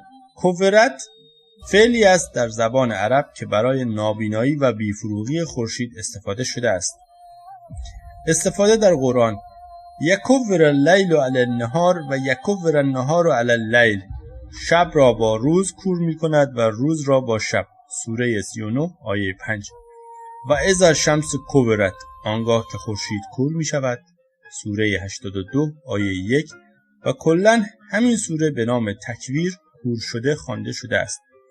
مال واژه‌ای پارسی است که به 4 پایان و ستوران اطلاق می شود، اما مال در زبان عربی به تمامی ملک و دارایی به فرد گفته می شود. در زبان عرب واژه‌های بسیاری با این کلمه ساخته شده است مانند مالیات، مالیه، تمول، اموال و غیره. استفاده در قرآن یوم لا ینفع مال سوره شعراء آیه 88. مایه از ریشه پارسی مایه می باشد که به معنای آبکی، آبدار، آبسان، آبگونه و خلاصه به هر آنچه خلاف جامد باشد گفته می شود. در زبان پهلوی مایه به معنای اندازه، دستگاه، سامان و بنیاد چیزی نیز اطلاق می شود. مرجان در اصل پارسی است که به نوعی از جانوران دریایی که شبیه به گیاه است و به زمین می چسبد گفته می شود. نوعی از مرجان سرخ است که چون گل بر روی ساقه آهکی قرار دارد و آن را در جواهرسازی برای ساختن اشیاء گرانبها به کار میبرند. برخی از مرجانها به مقدار زیادی در یک جا جمع میشوند و با ترشح نمودن مواد آهکی به دور خود اجساد بزرگی انباشته می شود که به صورت جزیره‌های بزرگی در اقیانوس‌ها در میآیند که آنها را جزایر مرجانی میگویند. اعراب فقط مرجان را به معنی مروارید گرفتند. مزبله از ریشه زباله پارسی گرفته شده است که به معنای زباله‌دان، خاکروبه‌دان و آشغالدان می باشد. مزجاه همان کلمه اندک پارسی است که وارد زبان عرب شده و تغییر شکل داده است. مزلف که از ریشه پارسی زلف گرفته شده است به معنای زلفدار، بچه بیریش، هرزگر و گمراه می باشد. مسجد از ریشه پهلوی مسجد که به جایگاه نیایش و ستایش گفته می شود گرفته شده است و به علت عدم وجود گاف در عربی به ج تغییر شکل داده شده است. مسک همان مشک یا مشک پارسی است. مشک ماده خوشبویی است که در ناف آهوی مشک فراهم می آید. آهوی مشک به آهوی ختن و آهوی تاتار نیز مشهور است. در کوههای پامیر و منطقه ختن و هیمالیا پیدا می شود. این آهو 2 دندان سفید و دراز شبیه به دندان فیل داشته و زیر شکمش کیسه کوچکی است که در آن ماده جمع می شود که با مالیدن شکم خود به سنگ کوهها آن ماده را بر زمین ریخته و خشک می شود که آن ماده خوشبو را آریاییان جمع‌آوری نموده و با نام مشک به سراسر دنیا صادر می‌نمودند. در روزگاران قدیم مشک آریایی یکی از صادرات مهم این مردم به سوی سوریه، فلسطین، حجاز، چین و روم بوده است. مشک از کلمه پارسی شبکه گرفته شده است به معنای سوراخ، سوراخ شده، روزنه‌دار، شبکه، شبکه شده، بخش، بخش شده و غیره. مسلوب عربی شده کلمه چلیپ، چلیپای پارسی است. چلیپا را در پارسی به تیرگی از گیاهان که گلهای آنها دارای 4 برگ و به شکل صلیب یا چلیپا است چون گل شبو میگویند. چلیپا در فرهنگ شاعران کنایه‌ای از زلف یار هم بوده که چون صلیب بافته می شده است. استفاده در قرآن: ثم لا صلبنکم اجمعین، سوره اعراف آیه 124. مطلا به کمک کلمه فارسی طلا ساخته شده است که به معنای زراندود، زرکاری شده و طلا اندود می باشد. طلا به معنی زر یکی از فلزات گرانبها به رنگ زرد می باشد که در 1100 درجه حرارت ذوب می شود. اسیدها به تنهایی در طلا اثر نمی کنند، اما مخلوطی از جوهرنمک و نیز آب آن را حل می کند. معادن طلا بیشتر در کوههای اورال به صورت رگه‌هایی در داخل صخره‌ها یا به حالت ذرات مخلوط با شن و خاک وجود داشته و دارد. در ایران، آمریکا و استرالیا نیز در بعضی مناطق طلا به دست می آید. مغموم که واژه‌ای از عربی شده که از اصل پارسی غم گرفته شده است و به معنای اندوهگین، غمدار، افسرده، غمناک، پژمان، رنجور، پژمرده، اندوهناک، روانخسته و پریشان می باشد. مفتول از ریشه پارسی پلیته، فتیله گرفته شده است به معنای فتیله دار و تابدار. پلیته به پنبه و یا لته تاب خورده یا نوار نخی که در چراغ نفتی و روغنی بگذارند گفته می شود. جنب مغلید یا مغلات که همان کلید پارسی است می باشد که اقلید یا کلید و اقالید هم می گویند. ملوک را زبان عربی از کلمه لک یا لکه پارسی گرفته شده است که به معنای لکه‌دار، چرکین، ناپاک، آلوده و لک شده می باشد. ممهور از مهر پارسی گرفته شده است به معنای مهر شده. موج واژه‌ای از پارسی که وارد زبان عربی شده است و کلماتی چون مواج، متموج و تموج نیز از آن ساخته شده است. نون النون اونون پهلوی است که به معنای هر چی می‌خواهی بگو، هر کاری که می‌خواهی بکن. نون فرمان و رخصت آزادی برای عمل و انجام کاری است.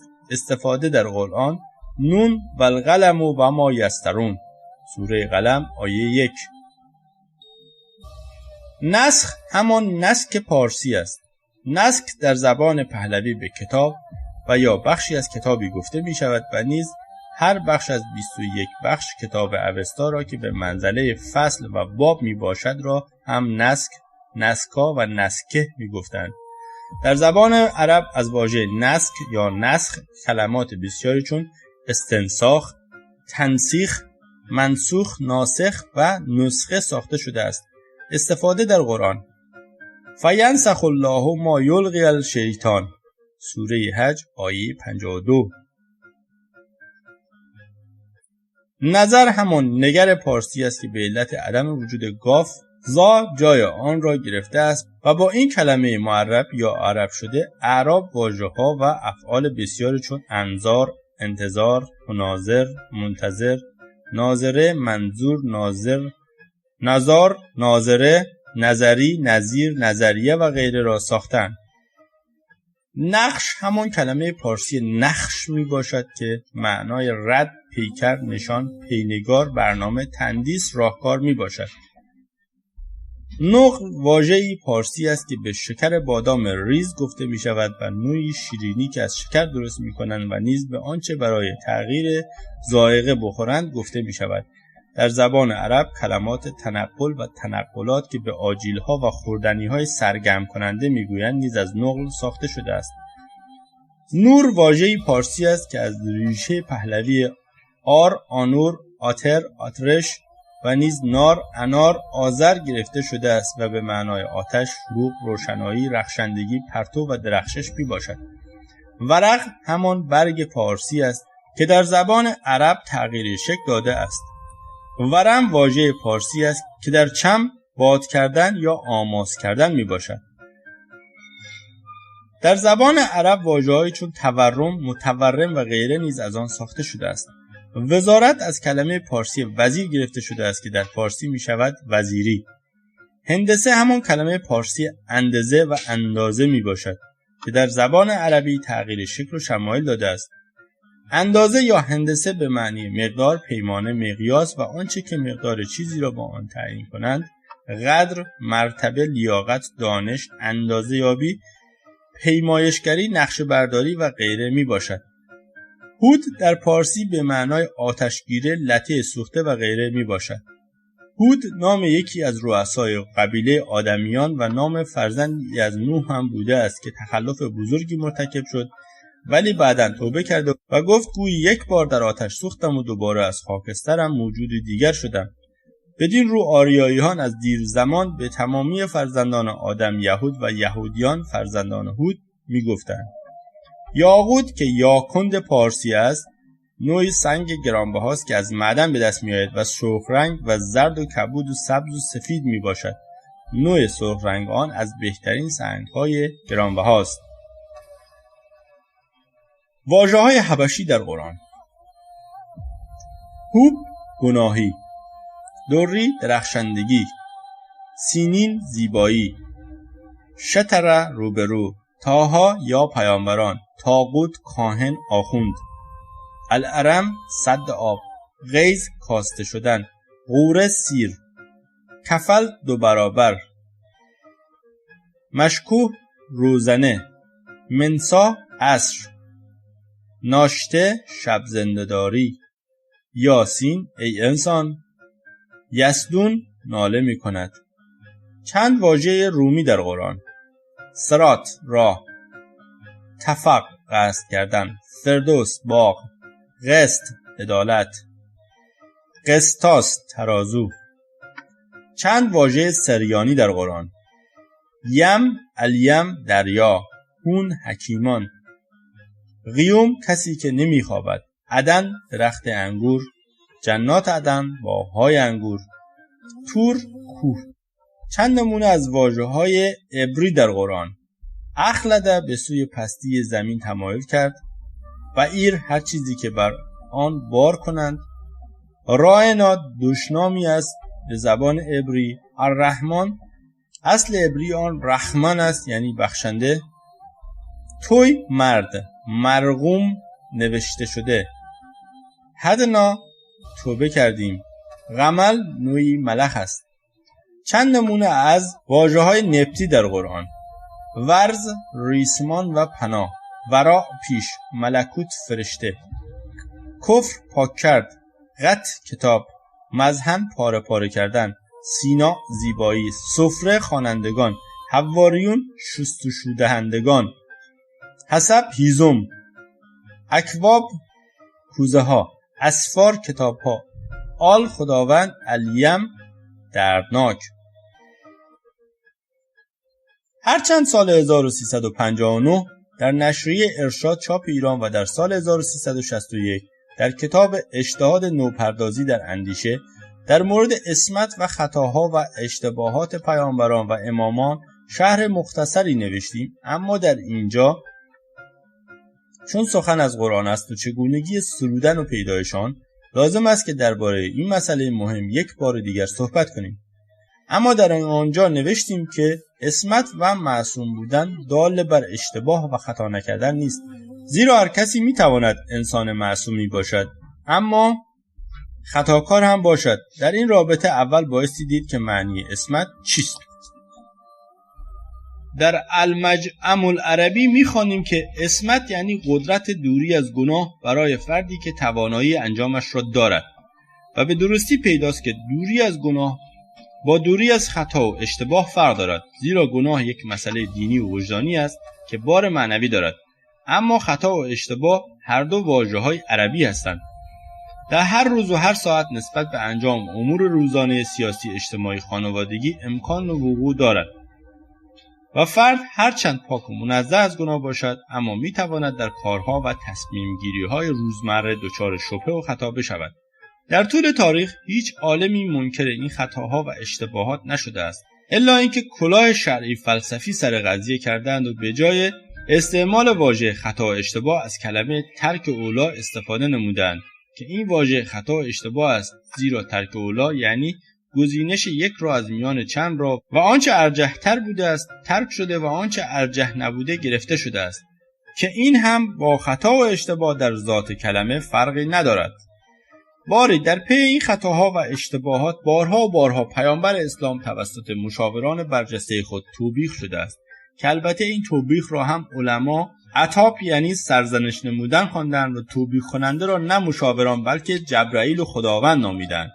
و ما قبلا تجسم فیزیکی یک ملائکه از آسمان آمده به سوی پیامبر اسلام را از سوی خداوند تشریح کردیم و پی بردیم که فرستادن فرستاده برای فرستاده اساساً کاری خطاست و از طرفی می توانیم این را بپذیریم که مشاوران درجه یک پیامبر اسلام چون سلمان پارسی، صهیب رومی، بلال حبشی، بحیرا اهل بصره و قس فرزند سائه که در مورد این شخص مجال سخن گفتن در این نوشته نشد و غیره که در آفرینش اسلام و پیدایش قرآن نقش مهمی داشتند، در کنار هوش و استعداد و حس نهان پیامبر اسلام جبرائیل بودند و فرستاده خدا و در غیر این صورت شأن و مرتبت حضرت محمد به مراتب کاهش پیدا خواهد کرد، زیرا که خداوند تا آن حد پیامبرش را لایق نمی‌دانسته که با او مستقیما سخن بگوید و یا گوشی تلفن را برداشته و بدون واسطه و رابطه با او گفتگو کند.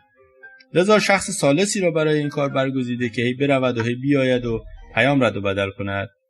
باری سرزنش هایی که پیامبر اسلام شنیده است و تا امروز در قرآن موجود است در مورد مسائل متعدد و مختلفی بوده است. 1. مثلا هنگامی سرزنش شده از اینکه در کنار الله یا خداوند اله خدای دیگری قرار داده است.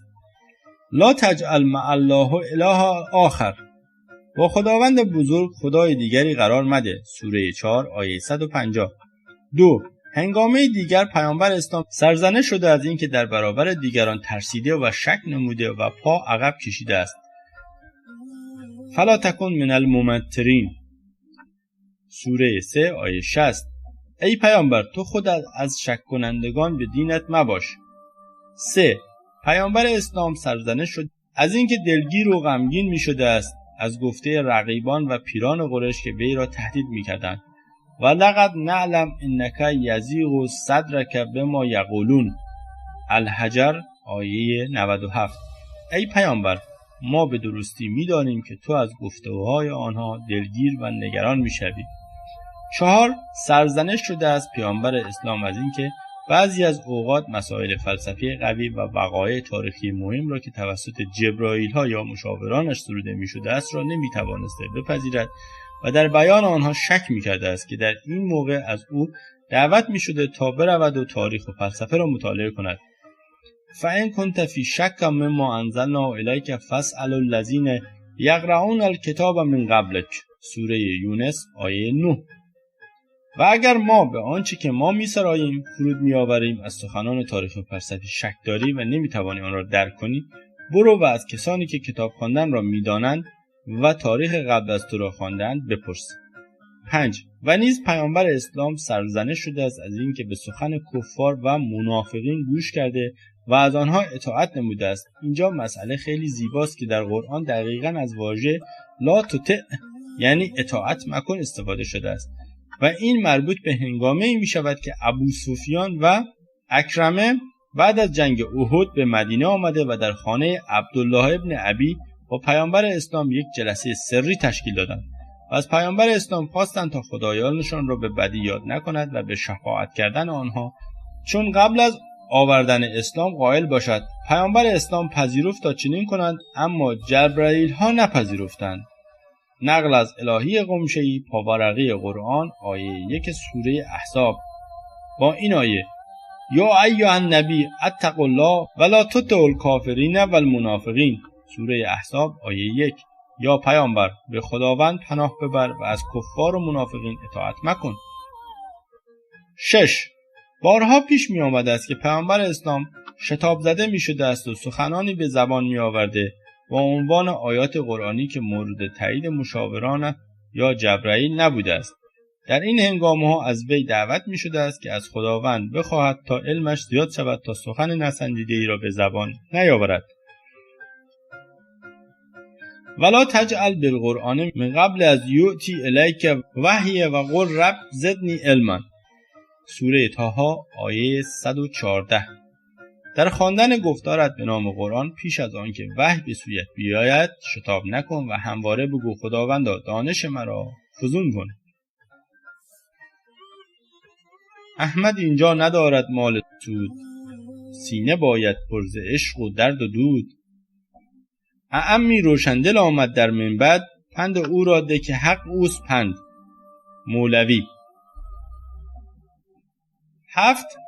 در هنگامه‌ای که پیامبر اسلام در پی پیشنهاد سران قریش خواست که با آنان جلسات جداگانه‌ای بگذارد که در آن مورد نیز سریعاً پیامبر اسلام توسط قرآن مورد سرزنش قرار گیرد.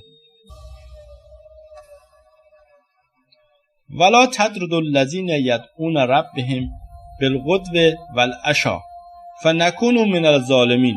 سوره انعام آیه 52. کسانی که با تو خداوند را هر صبح و شام میخوانند را از خود طرد مکن، اگر چنین کنی از ستمکارانی. 8. در همین رابطه مواقعی پیش می آمد که پیامبر اسلام در هنگامه‌ای که سرگرم گفت و شنود با سران قریش بود، پاسخ سلام مسلمانان تهیدستی را که از کنارش عبور می‌کردند را نمی‌داد، زیرا که در ابتدای کار اشراف قریش مرتب پیامبر اسلام را سرزنش می‌کردند که یاران تو مشتی گدا و پابرهنه و برده هستند و سوره‌ای در قرآن دقیقاً در همین مورد آمده و پیامبر اسلام توبیخ شده است از اینکه جواب سلام ابن مکتوم که مسلمان گدا و نابینا بوده را نداده است. عبس و تولی ان جاء الاعمی. سوره عبس آیه 1. ترش رویی کرد و روی برگرداند آنگاه که آن مرد نابینا آمد. اما من استغنی فانت له تصدی.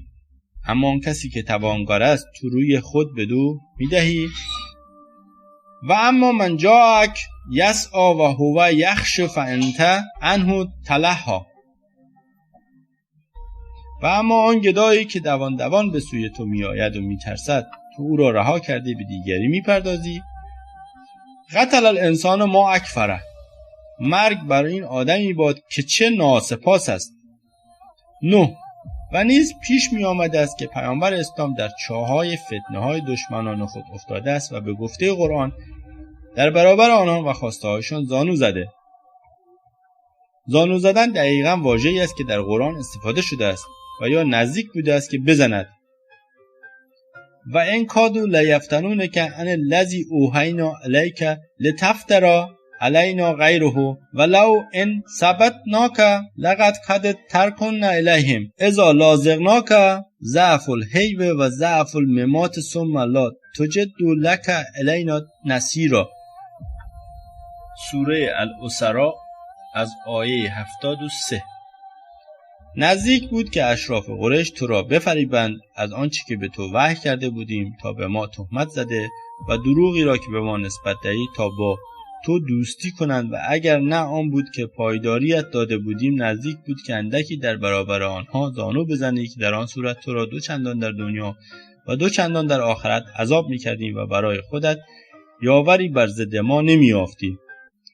البته بسیاری از علما این آیه را به قرانیق هم مربوط می‌دانند، اما چون ما در این خصوص یعنی آیات قرانیق مفصل سخن خواهیم گفت در اینجا زیاد وارد بحث نمی‌شویم.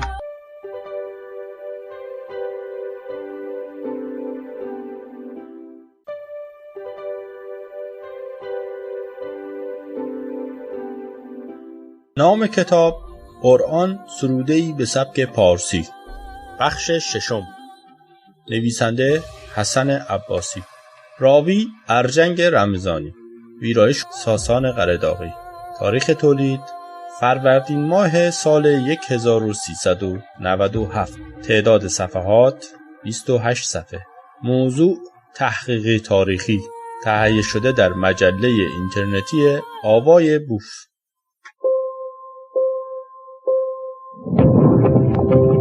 AvayBoof.com.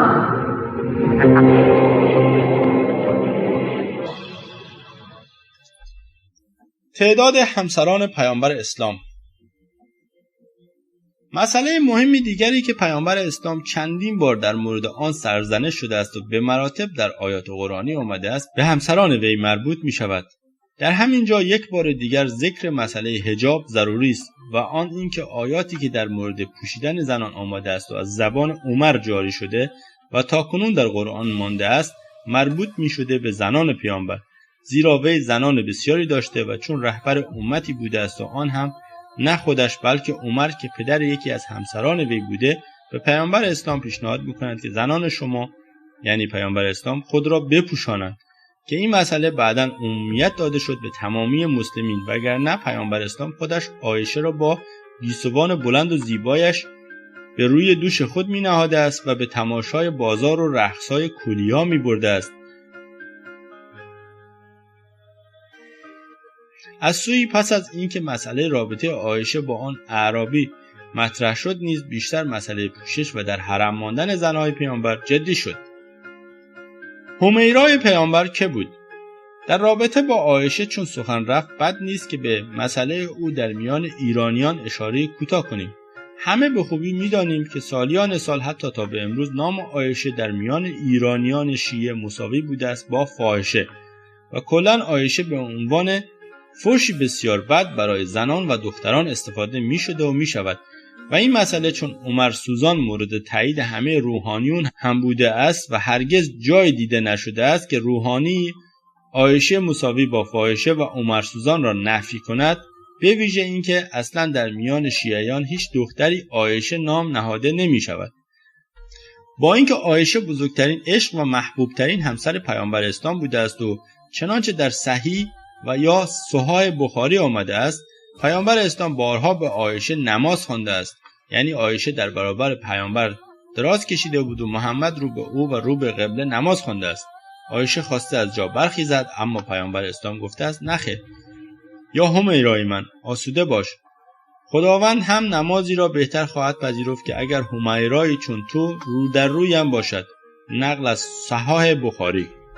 باری این را بایستی در لابلای تاریخ جوست که چرا عایشه، کسی که پیامبر اسلام از 6 سالگی او را نامزد خود کرد و در 8 سالگی یا 9 سالگی به خانه برد، را ایرانیان فاحشه می‌خوانند. چنانچه تاریخ تبرکی می‌نویسد عایشه هرچند نامزد کسی دیگر بود و ابوبکر مخالف عقد او با پیامبر اسلام، اما پیامبر اسلام توانست همه را راضی کرده و عایشه را به عقد خود درآورد. در رابطه با فتنه‌گری‌ها و طنازی‌های عایشه نیز پیامبر اسلام در قرآن سرزنش شده است. می‌دانیم که پیامبر اسلام بین 15 تا 20 همسر رسمی داشته و به علاوه 10 کنیز که اکثر آنها را در جنگ‌ها به عنوان غنیمت به دست آورده بود، زیرا آیین جنگی تازیان بدوی را پیامبر اسلام هم پذیرفته بود و به آن عمل می‌کرد. در پی پیروزی لشکر فاتح علیرغم اینکه دارایی‌های شکست خورده‌ها را به عنوان غنیمت صاحب می‌شدند، دختران و زنان شکست خورده نیز بین سپاه فاتح تقسیم می‌شدند. حتی اگر زنانی بودند که دارای همسر و فرزند بودند، بر اساس فتوای پیامبر اسلام به همسران خود حرام می‌شدند و جزو غنایم جنگی محسوب می‌شدند و سپاه فاتح می‌توانست آنها را صاحب شود. در این مورد تنها به نقل سخنی از یاران پیامبر اسلام اکتفا می‌کنیم. هنگامی که سپاه اسلام برای جنگ با بنی اصغر آماده می‌شد و پیامبر اسلام از مردم دعوت به شرکت می‌کرد، جد یکی از سپاهیان نامدار اسلام به پیامبر اسلام گفت: ای پیامبر، به من اجازه ماندن ده و مفتونم مکن. مردم می‌دانند که هیچ کس از من به زنان دلبسته‌تر نیست و بیم آن دارم که اگر زنان بنی اصغر را ببینم شکیبایی از آنها نتوانم. چنانچه بارها گفته شده است، خود پیامبر اسلام هم عشق بسیاری به زنان داشت و میگفت که از دنیا 3 چیز را برگزیده: زن، عطر، عبادت. بدین رو در پیروزی جنگ‌ها قبل از همه پیامبر بود که زن دلخواه خود را از میان بازماندگان سپاه شکست خورده انتخاب میکرد و رسم وی بر آن بود که عبای خود را به روی زن دلخواه میانداخت، یعنی آن زن گزیده اوست. اغلب همسرانی که پیامبر اسلام از جنگ‌ها به دست آورده بود کسانی بودند که دارای شوهر بودند و یا شوهران خود را در جنگ از دست داده بودند و یا هم با وجود زنده بودن شوهر زن به نکاح پیامبر اسلام در می آمد. چند نمونه را در اینجا از تاریخ الکبیر نوشته محمد ابن حریر طبری نقل می کنیم. صفیه شوهر اولش سلام نام داشت که پس از مرگ او چون خوشقامت و خوش صورت بود خواستگاران بسیار داشت و با مردی به نام کسانه ازدواج کرد. پیامبر اسلام در جنگ بنی نضیر فرمان داد تا گردن کسانه را بزنند. هنگامی که پیامبر به روز خیبر اسیران را میدید ردای خیش را بر صفیه افکند که خاص او شد. صفحه 1295. به سال غزای مربسی که سال 5 هجرت بود پیامبر اسلام جویره دختر حارس را به همسری گرفت. بیش از آن جویریه همسر مالک ابن صفوان بود و جزو اسیران جنگ مربسی سهم پیامبر اسلام شد. پیامبر اسلام شنبا دختر عمرو غفاری را در پی قتل عام قبیله‌اش به همسری گرفت و چنان بود که وقتی شنبا به نزد پیامبر اسلام آمد عادت زنانه بود و پیش از آن که پاک شود ابراهیم پسر پیامبر اسلام بمرد و شنبا که از غنایم جنگی بود گفت اگر محمد پیامبر بود محبوب ترین کسی او قبل از زفاف با من نمی‌مرد. در پی این سخن پیامبر اسلام او را رها کرد. صفحه 1296. پیامبر اسلام از زیبایی و خوش اندامی غضبه دختر جابر شنیده بود و ابو اسید را به خواستگاری او فرستاد. وقتی زن پیش پیامبر اسلام آمد برای همخوابگی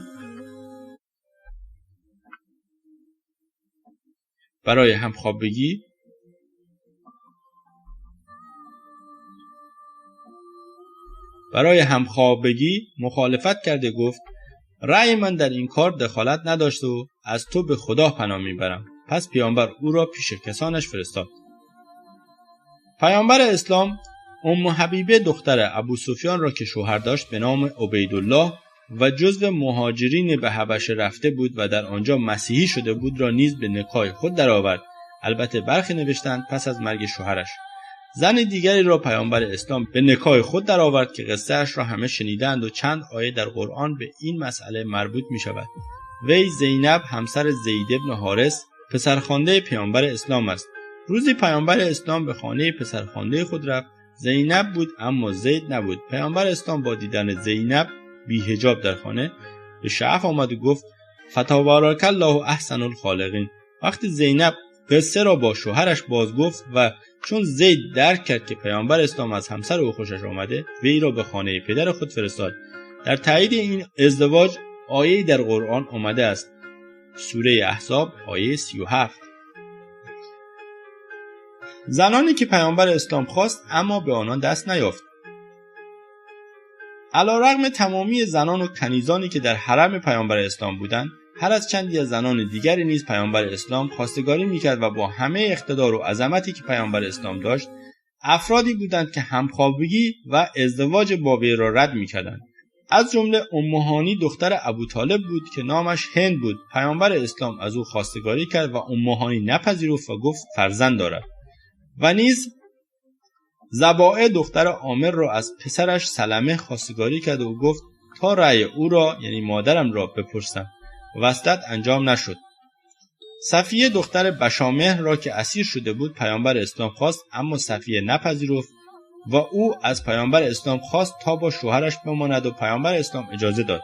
همچنین پیامبر اسلام از ام حبیب دختر عباس خواستگاری کرد اما عباس همشیری خود را با پیامبر اسلام بهانه کرد و عقد انجام نشد. دیگر اینکه پیامبر اسلام جمره دختر حارس را نیز خواستگاری کرد و پدرش به دروغ گفت دخترم عیبی دارد. صفحه 1298. و اما خطای دیگر پیامبر اسلام.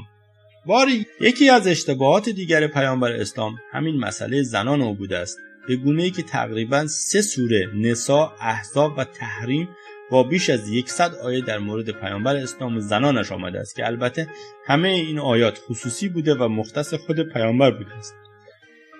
اما به علاوه ماندن تا به امروز این آیات همگی جزو احکام اسلامی هم شده است و در جایی از سوره احزاب پیامبر اسلام شدیداً منع شده است از اینکه زنی جدید بگیرد و حتی از واژه حرام استفاده شده است که اگر زنی جدید بگیرد. لا یحل لک النساء من بعد ولا ان تبدل بهن من ازواج ولو اعجبک حسنهن. سوره احزاب آیه 52. پس از این زنان هیچ زن دیگری بر تو حلال نیست و نه میتوانی زنی به جای زنی اختیار کنی، یعنی زنی را با زن دیگر عوض کنی، هرچند که از زیبایی آنها، یعنی زنانی که خواهی دید، تو را خوش آید. لازم به یادآوری است که در زبان جاهلیت رسم بود که اعراب زنان خود را با هم تبدیل و تعویض می‌کردند. قصه از این قرار بوده است که چون برخی از زنان پیامبر اسلام غنایم جنگی بودند، در نگاه زنان دیگر چون عایشه که سوگلی حرم بود منزلتی کمتر داشتند و زنان اشراف قریش چون عایشه دختر ابوبکر، حفظه دختر عمر، اسما دختر عثمان، ام حبیبه دختر ابو سفیان و زینب توطئه‌ای تدارک می‌بینند تا پیامبر اسلام به خانه زنان کنیزش، خصوصا ماریه که سیاه چهره بوده است، نرود تا بتواند بیشتر به زنان دیگرش برسد و پیامبر اسلام در دام دسیسه زنان می‌افتد و در حضور آنها سوگند یاد می‌کند که دیگر با ماریه همخوابه نشود و او را بر خود حرام کند. در پی این سوگند آیه قوی و تند برای سرزنش پیامبر اسلام می‌آید. یا ایها النبی لما تحرم ما احل الله لك تبتغی مرضات ازواجک والله غفور رحیم. سوره تحریم آیه 1. ای پیامبر، چرا چیزی را که خدا بر تو حلال کرده است برای خشنود ساختن زنانت بر خود حرام می‌کنی؟ رفع خطا کن که خداوند آمرزنده و مهربان است با تو. البته شیخ طبرسی در تفسیر مجمع البیان در رابطه با آیه تحریم قول دیگری را هم نقل کرده است و آن اینکه پیامبر اسلام در خانه همسرش حفظه دختر عمر بود. حفظه برای دیدن پدرش از خانه بیرون می رود و حضرت محمد پس از چندی ماریه را به خانه حفظه برده و با وی همخوابه می شود. وقتی حفظه به خانه باز می گردد و از این جریان با خبر می شود، به پیامبر اسلام پرخاش می کند که چرا با زن سیاه کنیزی که بوی بد می دهد در خانهش همبستر شده است. پیامبر اسلام با پوزش‌خواهی از حفظه از او قول می‌گیرد به شرطی که واقعه را برای کسی نقل نکند وی ماریه را به خود حرام کرده و او را به ابوبکر خواهد بخشید. پیامبر اسلام تحریم می‌کند ولی حفظه به قول خود عمل نکرد و جریان را برای همه تعریف می‌کنند و دیگر زنان پیامبر اسلام را به مسخره و سرزنش می‌گیرند و تحریم نمودن تبدیل زنان نیز از همین هنگامه آغاز شده است. لازم به یادآوری است که ماریه مادر ابراهیم تنها پسر پیامبر بوده است و ماریه هدیه بوده از سوی مقوقس برای حضرت محمد. پیامبر اسلام یک خواجه نیز داشت به نام مابور که مقوقس او را با 2 کنیز دیگر به وی هدیه کرده بود. یکی از آنها ماریه بود که او را به زنی داشت. مقوقس این خواجه را با 2 کنیز اهدایی فرستاده بود و گویند همون بود که گفته بودند با ماریه رابطه نامشروع دارد و پیامبر اسلام امام علی ابن ابی طالب را فرستاد و گفت او را بکشد و چون امام علی را مابور بدید و از قصه وی آگاه شد، جامه از تن در آورد و معلوم شد که آلت مردی ندارد و امام علی دست از او بداشت. صفحه 1302 تاریخ کبیر طبری. البته در رابطه با خلافکاری و فحشای عین کلمه قرآن است زنان پیامبر اسلام آیه در قرآن است و شاید این آیه در پی همین اتهامات جنسی به ماریه و عایشه و غیره سروده شده است، به ویژه که خود پیامبر اسلام احتمال آن را می‌داده است که امام علی را مأمور ترور متجاوز نموده است. اما آیه‌ای که در رابطه با فحشای زنان پیامبر اسلام آمده است در سوره احزاب میباشد. یا نساء النبی من یأت منکن بفاحشة مبینة یضاعف لها العذاب ضعفین و کان ذلک علی الله یسیرا. آیه 30. ای زنان پیامبر، هر کس از شما که فحشا کند و این فحشا ثابت و روشن شود عذابش بیشتر خواهد شد و بیشتر. انجام این گونه عذابها برای خدا آسان است. در جای دیگر در همین سوره احزاب آیه آمده است که زنان پیامبر اسلام از اینکه با مردها به اشوه و ناز سخن بگویند منع شدند تا جایی که پیامبر اسلام مجبور می شود دستور بدهد تا زنانش از پس پرده با مردان سخن بگویند. یا نساء النبی لستن کعاد من النساء ان اتقیتن فلا تخضعن بالقول فیطمع الذی فی قلب مرض و قلن قولا معروفا. آیه 32. ای زنان پیامبر، شما چون زنان دیگر نیستید، تقوا و پرهیزکاری پیشه کنید و با خضوع و عشوه و نرم سخن مگویید تا آن مردی که در قلبش مرض است به طمع بیفتد. جدی و درست سخن بگویید. وقرن فی بیوتکن ولا تبرجن تبرج الجاهلیت. و در خانه‌های خود بمانید و چنانچه در زمان جاهلیت خود نمایی می‌کردید، در بازارها و زینت‌ها و زیبایی‌های خود را آشکار می‌کردید مکنید. پس از این کلاً ورود مردها به خانه‌های پیامبر اسلام ممنوع می‌شود. یا ایها الذین آمنوا لا تدخلوا بیوت النبی الا ان یؤذن لکم الی طعام. آیه 53. ای کسانی که ایمان آورده اید، به خانه‌های پیامبر داخل مشوید مگر اینکه شما را برای غذای دعوت کند. و بعد میگوید که اگر هم دعوت شدید پس از ظرف غذا خانه پیامبر را ترک کنید. شیخ طبرسی در تفسیر مجمع البیان در رابطه با این آیه می‌نویسد: پس از اینکه پیامبر اسلام زینب همسر زید پسرخوانده خود را به خانه آورده و او را عقد کرد، جشنی برپا نمود و گوسفندی را برای اصحابش کباب کرد. و پس از اینکه همه غذا خوردن، پیامبر اسلام برخاست تا مهمانان بدانند که جشن تمام شده و باید بروند. همه خارج شدند جز چند نفر که بر جای ماندند و در حال گفت و شنود با زن پیامبر بودند. پیامبر اسلام خود نیز از خانه خارج شد تا اعرابی‌ها بدانند که باید خارج شوند. پس از چندی که حضرت محمد به خانه بازگشت، دید که چند عرب همچنان مشغول خوشوبش کردن با همسر او و یا همسران وی هستند. در اینجا بود که این آیه تلاوت شد تا این افراد از خانه خارج شوند. و چون تازیان شدیداً به زنان زیبای حضرت محمد چشم داشتند، در همین سوره احزاب ازدواج با زنان پیامبر اسلام پس از مرگ وی ممنوع اعلام می شود. و ما کان لکم ان تعزوا رسول الله ولا ان تنکحوا ازواجه من بعد ابدا. آیه 53. نباشید چنان که آزار دهید پیامبر خدا را و نه اینکه زنهایش را بعد از او هرگز به زنی گیرید. اعراب که نسبت به زنان زیبای پیامبر اسلام حسادت می‌ورزیدند، مرتب با هم می‌گفتند که چرا حضرت محمد می‌تواند هر زنی را انتخاب کند و حتی زنان ما را به کابین خود درآورد. اگر او بمیرد ما هم با زنان زیبای او ازدواج می‌کنیم. اما پیداست که یک مسئله تاکتیکی و مقطعی بوده است که نه دستور دائمی و همیشگی. یا ایها النبی قل لازواجک و بناتک و نساء المؤمنین یدنین علیهن من جلابیبهن ذالک ادنی ان یعرفن فلا یؤذین و کان الله غفورا رحیما. آیه 59. ای پیامبر، به همسران و دخترانت و زنان مؤمنان بگو تا خود را بپوشانند و این برای اینکه شناخته نشوند و زیبایی‌هاشان به چشم نیایند خوب است که آزار نبینند. آیات قرانیق. 11. اما اصلی ترین مسئله‌ای که در رابطه با خطاهای پیامبر اسلام در قرآن موجود است آیات قرانیق می باشد. این مسئله در هنگامه‌های اولیه انقلاب اسلام سر و صدایی به راه انداخت و در پی آن نیز خیلی کم در تاریخ به عنوان روایت تاریخ مطرح شده است و ما در اینجا به نقل از کتاب تاریخی که توسط یکی از علمای شیعی به نام محمد ابن جریر طبری نوشته شده است و مجموعه این تاریخ در ایران توسط ابوالقاسم پاینده به زبان شیوا و روان پارسی ترجمه شده است و در سالهای 1352 و 1362 و 1363 به چاپ رسیده است.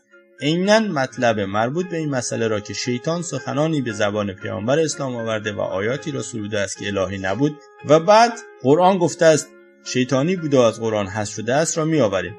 قبل از هر چیز تأکید نکته‌ای ضروری است و آن این که این مسئله را برای اولین بار سال 1362 در کتاب از میترا تا محمد به طور خلاصه این جانب طرح کردم و تکرار آن در این نوشته بدین خاطر است که هنگامی که از قرآن سخن میگوییم لازم است تا حد اکثر مطلب و گزارش و خبری که پیرامون این کتاب در تاریخ مطرح بوده است را بیاوریم.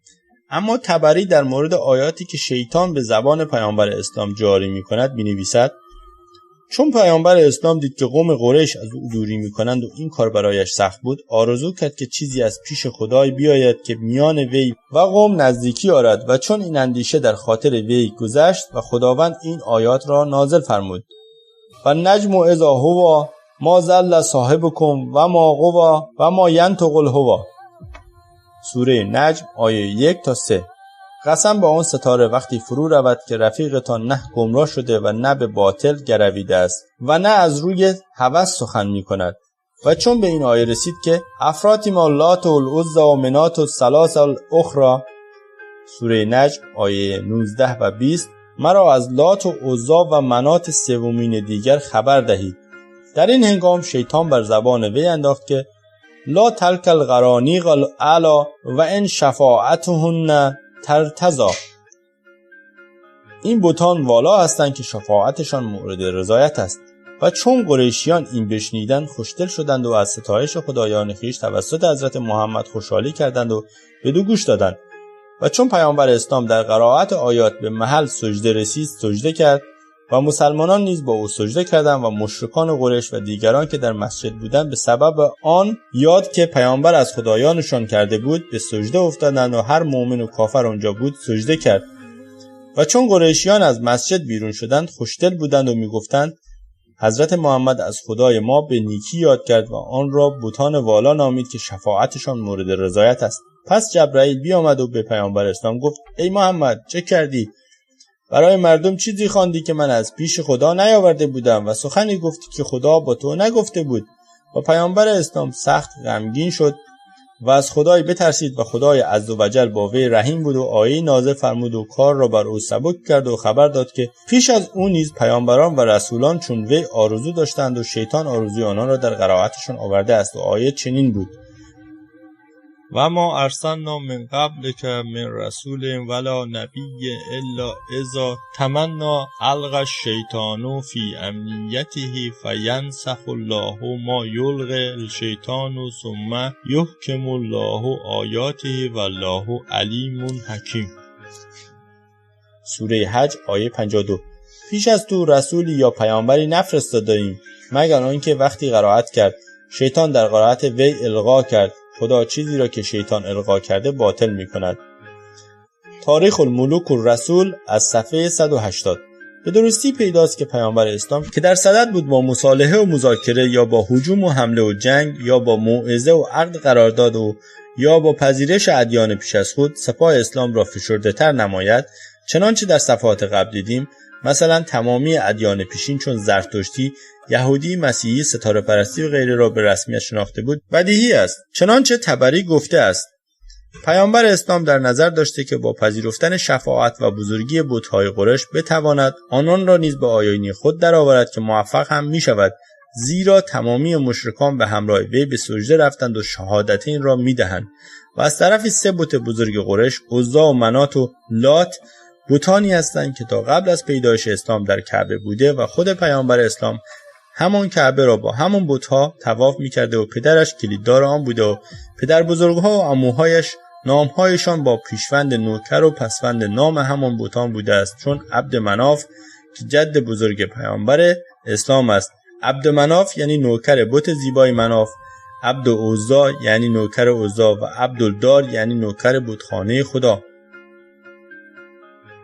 زیرا می‌دانیم که اساس مسلمان شدن در آن هنگامه که تا به امروز هم مانده است گفتن دو جمله بوده است: اشهد ان لا اله الا الله و اشهد ان محمدن رسول الله. گواهی می‌دهم که هیچ خدایی جز الله نیست و گواهی می‌دهم که محمد پیامبر الله است. این بازی با این دو جمله تا به امروز در میان شیعیان و سنیان همچنان باقی مانده است. مثلا یک جوان غیر مسلمان که عاشق یک دختر مسلمان می‌شود فقط لازم است این دو جمله را بگوید تا اولیا و غیره قبول کنند که طرف مسلمان شده است. دو خاطره از این بازی شهادتین را بازگو می‌کنم.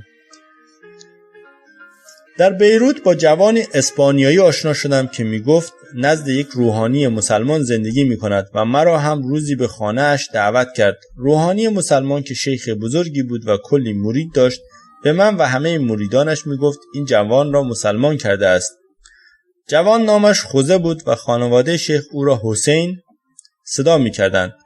شیخ یکی از بهترین اتاقهای منزلش را به جوان اسپانیایی داده بود و هر صبح و ظهر و شام هم صدایش می‌کرد و بر سر سفره می‌نشست و حتی پول توجیبی هم به خوزه می‌داد. وقتی که من به اتاق خوزه وارد شدم دیدم صلیبی به دیوار آویزان است. صلیبی روی میز است و خوزه هم صلیبی به گردن دارد و مرتب کتاب انجیل را می‌خواند. با دیدن این همه متعجب شدم و در خلوت از خوزه پرسیدم اگر تو مسلمان شده ای پس چرا هنوز با صلیب و انجیل زندگی می‌کنی؟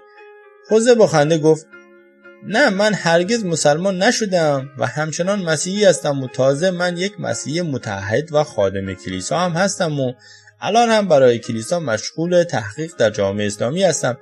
بدو گفتم پس چطور شیخ جلوی همه مریدانش مدعی است که تو مسلمان شده و تو چیزی نمیگویی؟ خوزه گفت با حساب کتاب شیخ من مسلمان هستم، چون 2 جمله عربی از من خواست بگویم، منم گفتم، اما برای خودم من مسیحی هستم و گفتن آن 2 جمله چیزی از من نکاست بلکه بسیار برایم بهره داشته دارد که تو خود شاهدی. خاطره دوم مربوط می شود به یک دختر خانم هموطن زیبا و دانایی که روزی به من خبر داد می خواهد با جوانی فرانسوی ازدواج کند و جوان هم قبول کرده که مسلمان شود. روزی که جوان را دیدم به شوخی از او پرسیدم که برای ازدواج حاضری مسلمان شوی؟ در پاسخ هم گفت اساس فکر من ازدواج با این محروست و گویا مسلمان شدن هم گفتن 2 جمله آن هم به زبان عربی است و برای دسترسی به این عزیز رعنا من حاضرم یک کتاب به زبان عربی بخوانم، چه رسد گفتن 2 جمله که چیزی از من نمی‌کاهد و چیزی هم بر من نمی‌افزاید. باری حتی ابو سفیان آن 2 جمله را هم نگفته بود و به همان آیین بت پرستی خود مانده بود، اما خانه‌اش با کعبه همسان بود و این مسئله جنبه مثبت نژادی پیامبر اسلام را می‌رساند که وی نژاد قریش را دوست و محترم می‌داشت. با همه تفکری که بودند و چنانچه در میترا تا محمد نوشتیم، حتی به سران قریش میگفت که با پذیرفتن آیین من گنجینه‌های مدائن را از آن شما خواهم کرد و می‌دانیم که وعده‌های جنات تجری من تحت الانهار را اعراب وقتی به خراسان رسیدند گفتند این همان بهشتی است که پیامبر وعده داده بود، زیرا که در شبه جزیره عربی جز خشکی و صحرا چیزی نبود. پس وعده آب و مکانهای پوشیده از درخت، جنگل، جنات بود و حوریان وعده داده شده را نیز تازیان همان بانوان و دوشیزدگان محرو و دلربای پارسی و بابلی و آسوری و رومی می‌دانستند که در پی هجوم خیش به عنوان غنیمت صاحب می‌شدند و مردم هم نوکر و بنده و موالی می‌شدند و تازیان ارباب و مولا و سید. سیدی و سیادت از کجا آمد؟ اینجا گفتنی است که سید که میلیون‌هایش در ایران هست، اینها حتما فرزندان حضرت محمد یا حضرت فاطمه نیستند بلکه اعرابی زاده هستند، زیرا قریش خود را آقای جهان یا سید جهان پس از اسلام می‌دانست و کلمه سید در زبان عربی به معنای آقا بود. اعراب در پی هجومشان به ایران همه را برده می‌پنداشتند و خود را آقا و سید و زنانی که به کابین تازیان مهاجم در می آمدن فرزندانشان سید خوانده می شدند و این خود یک برتری اجتماعی بود، زیرا که تازیان حاکم بودند و غیره. و به عنوان مثال در ایران اکثریت سیدها یا حسینی هستند و یا موسوی ها. و من با احترامی که برای هموطنانم و تمامی آدمیت دارم بایستی به آگاهی برسانم که قصد من از طرح این قضیه اصلا و ابدا توهین و بی احترامی به هیچ کس نیست، بلکه میخواهم اذهان روشن شود و مطمئن هستم آنانی که ذهنشان روشن شود خود اگر خواستن نام سید را از ابتدای اسمایشان برخواهند داشت. چنانچه در طی این چند سال دوستان بسیاری در اروپا در پی طرح 2 دقیقه‌ای مسئله قانع شدند. باری میدانیم وقتی که میگوییم موسوی یعنی فرزندان امام موسی کاظم و بطلان این القاب از همینجا پیدا می شود که چطور می شود امام موسی کاظم که حدود 15 سال در زندان بوده است و در جوانی هم از دنیا رفته است می توانسته این همه فرزند بر جای بگذارد، و یا امام حسینی که در کربلا شهید می شود و تمامی فامیل و یارانش نیز در آنجا به قتل می رسانند امروز این همه حسینی در میان شیعیان باشد. بالعکس اگر حسنی، طباطبایی و فرزندان امام حسن این روزها و آن روزها اکثریت را داشتند باز منطقی تر بود، زیرا که ایشان چنانچه که همه علما هم معترفند صدها کنیز و صیغه داشته و تعدادی هم عقدی و خصوصا این که توسط یکی از همسرانشان و با توصیه معاویه به وعده ازدواج با یزید مسموم می شود.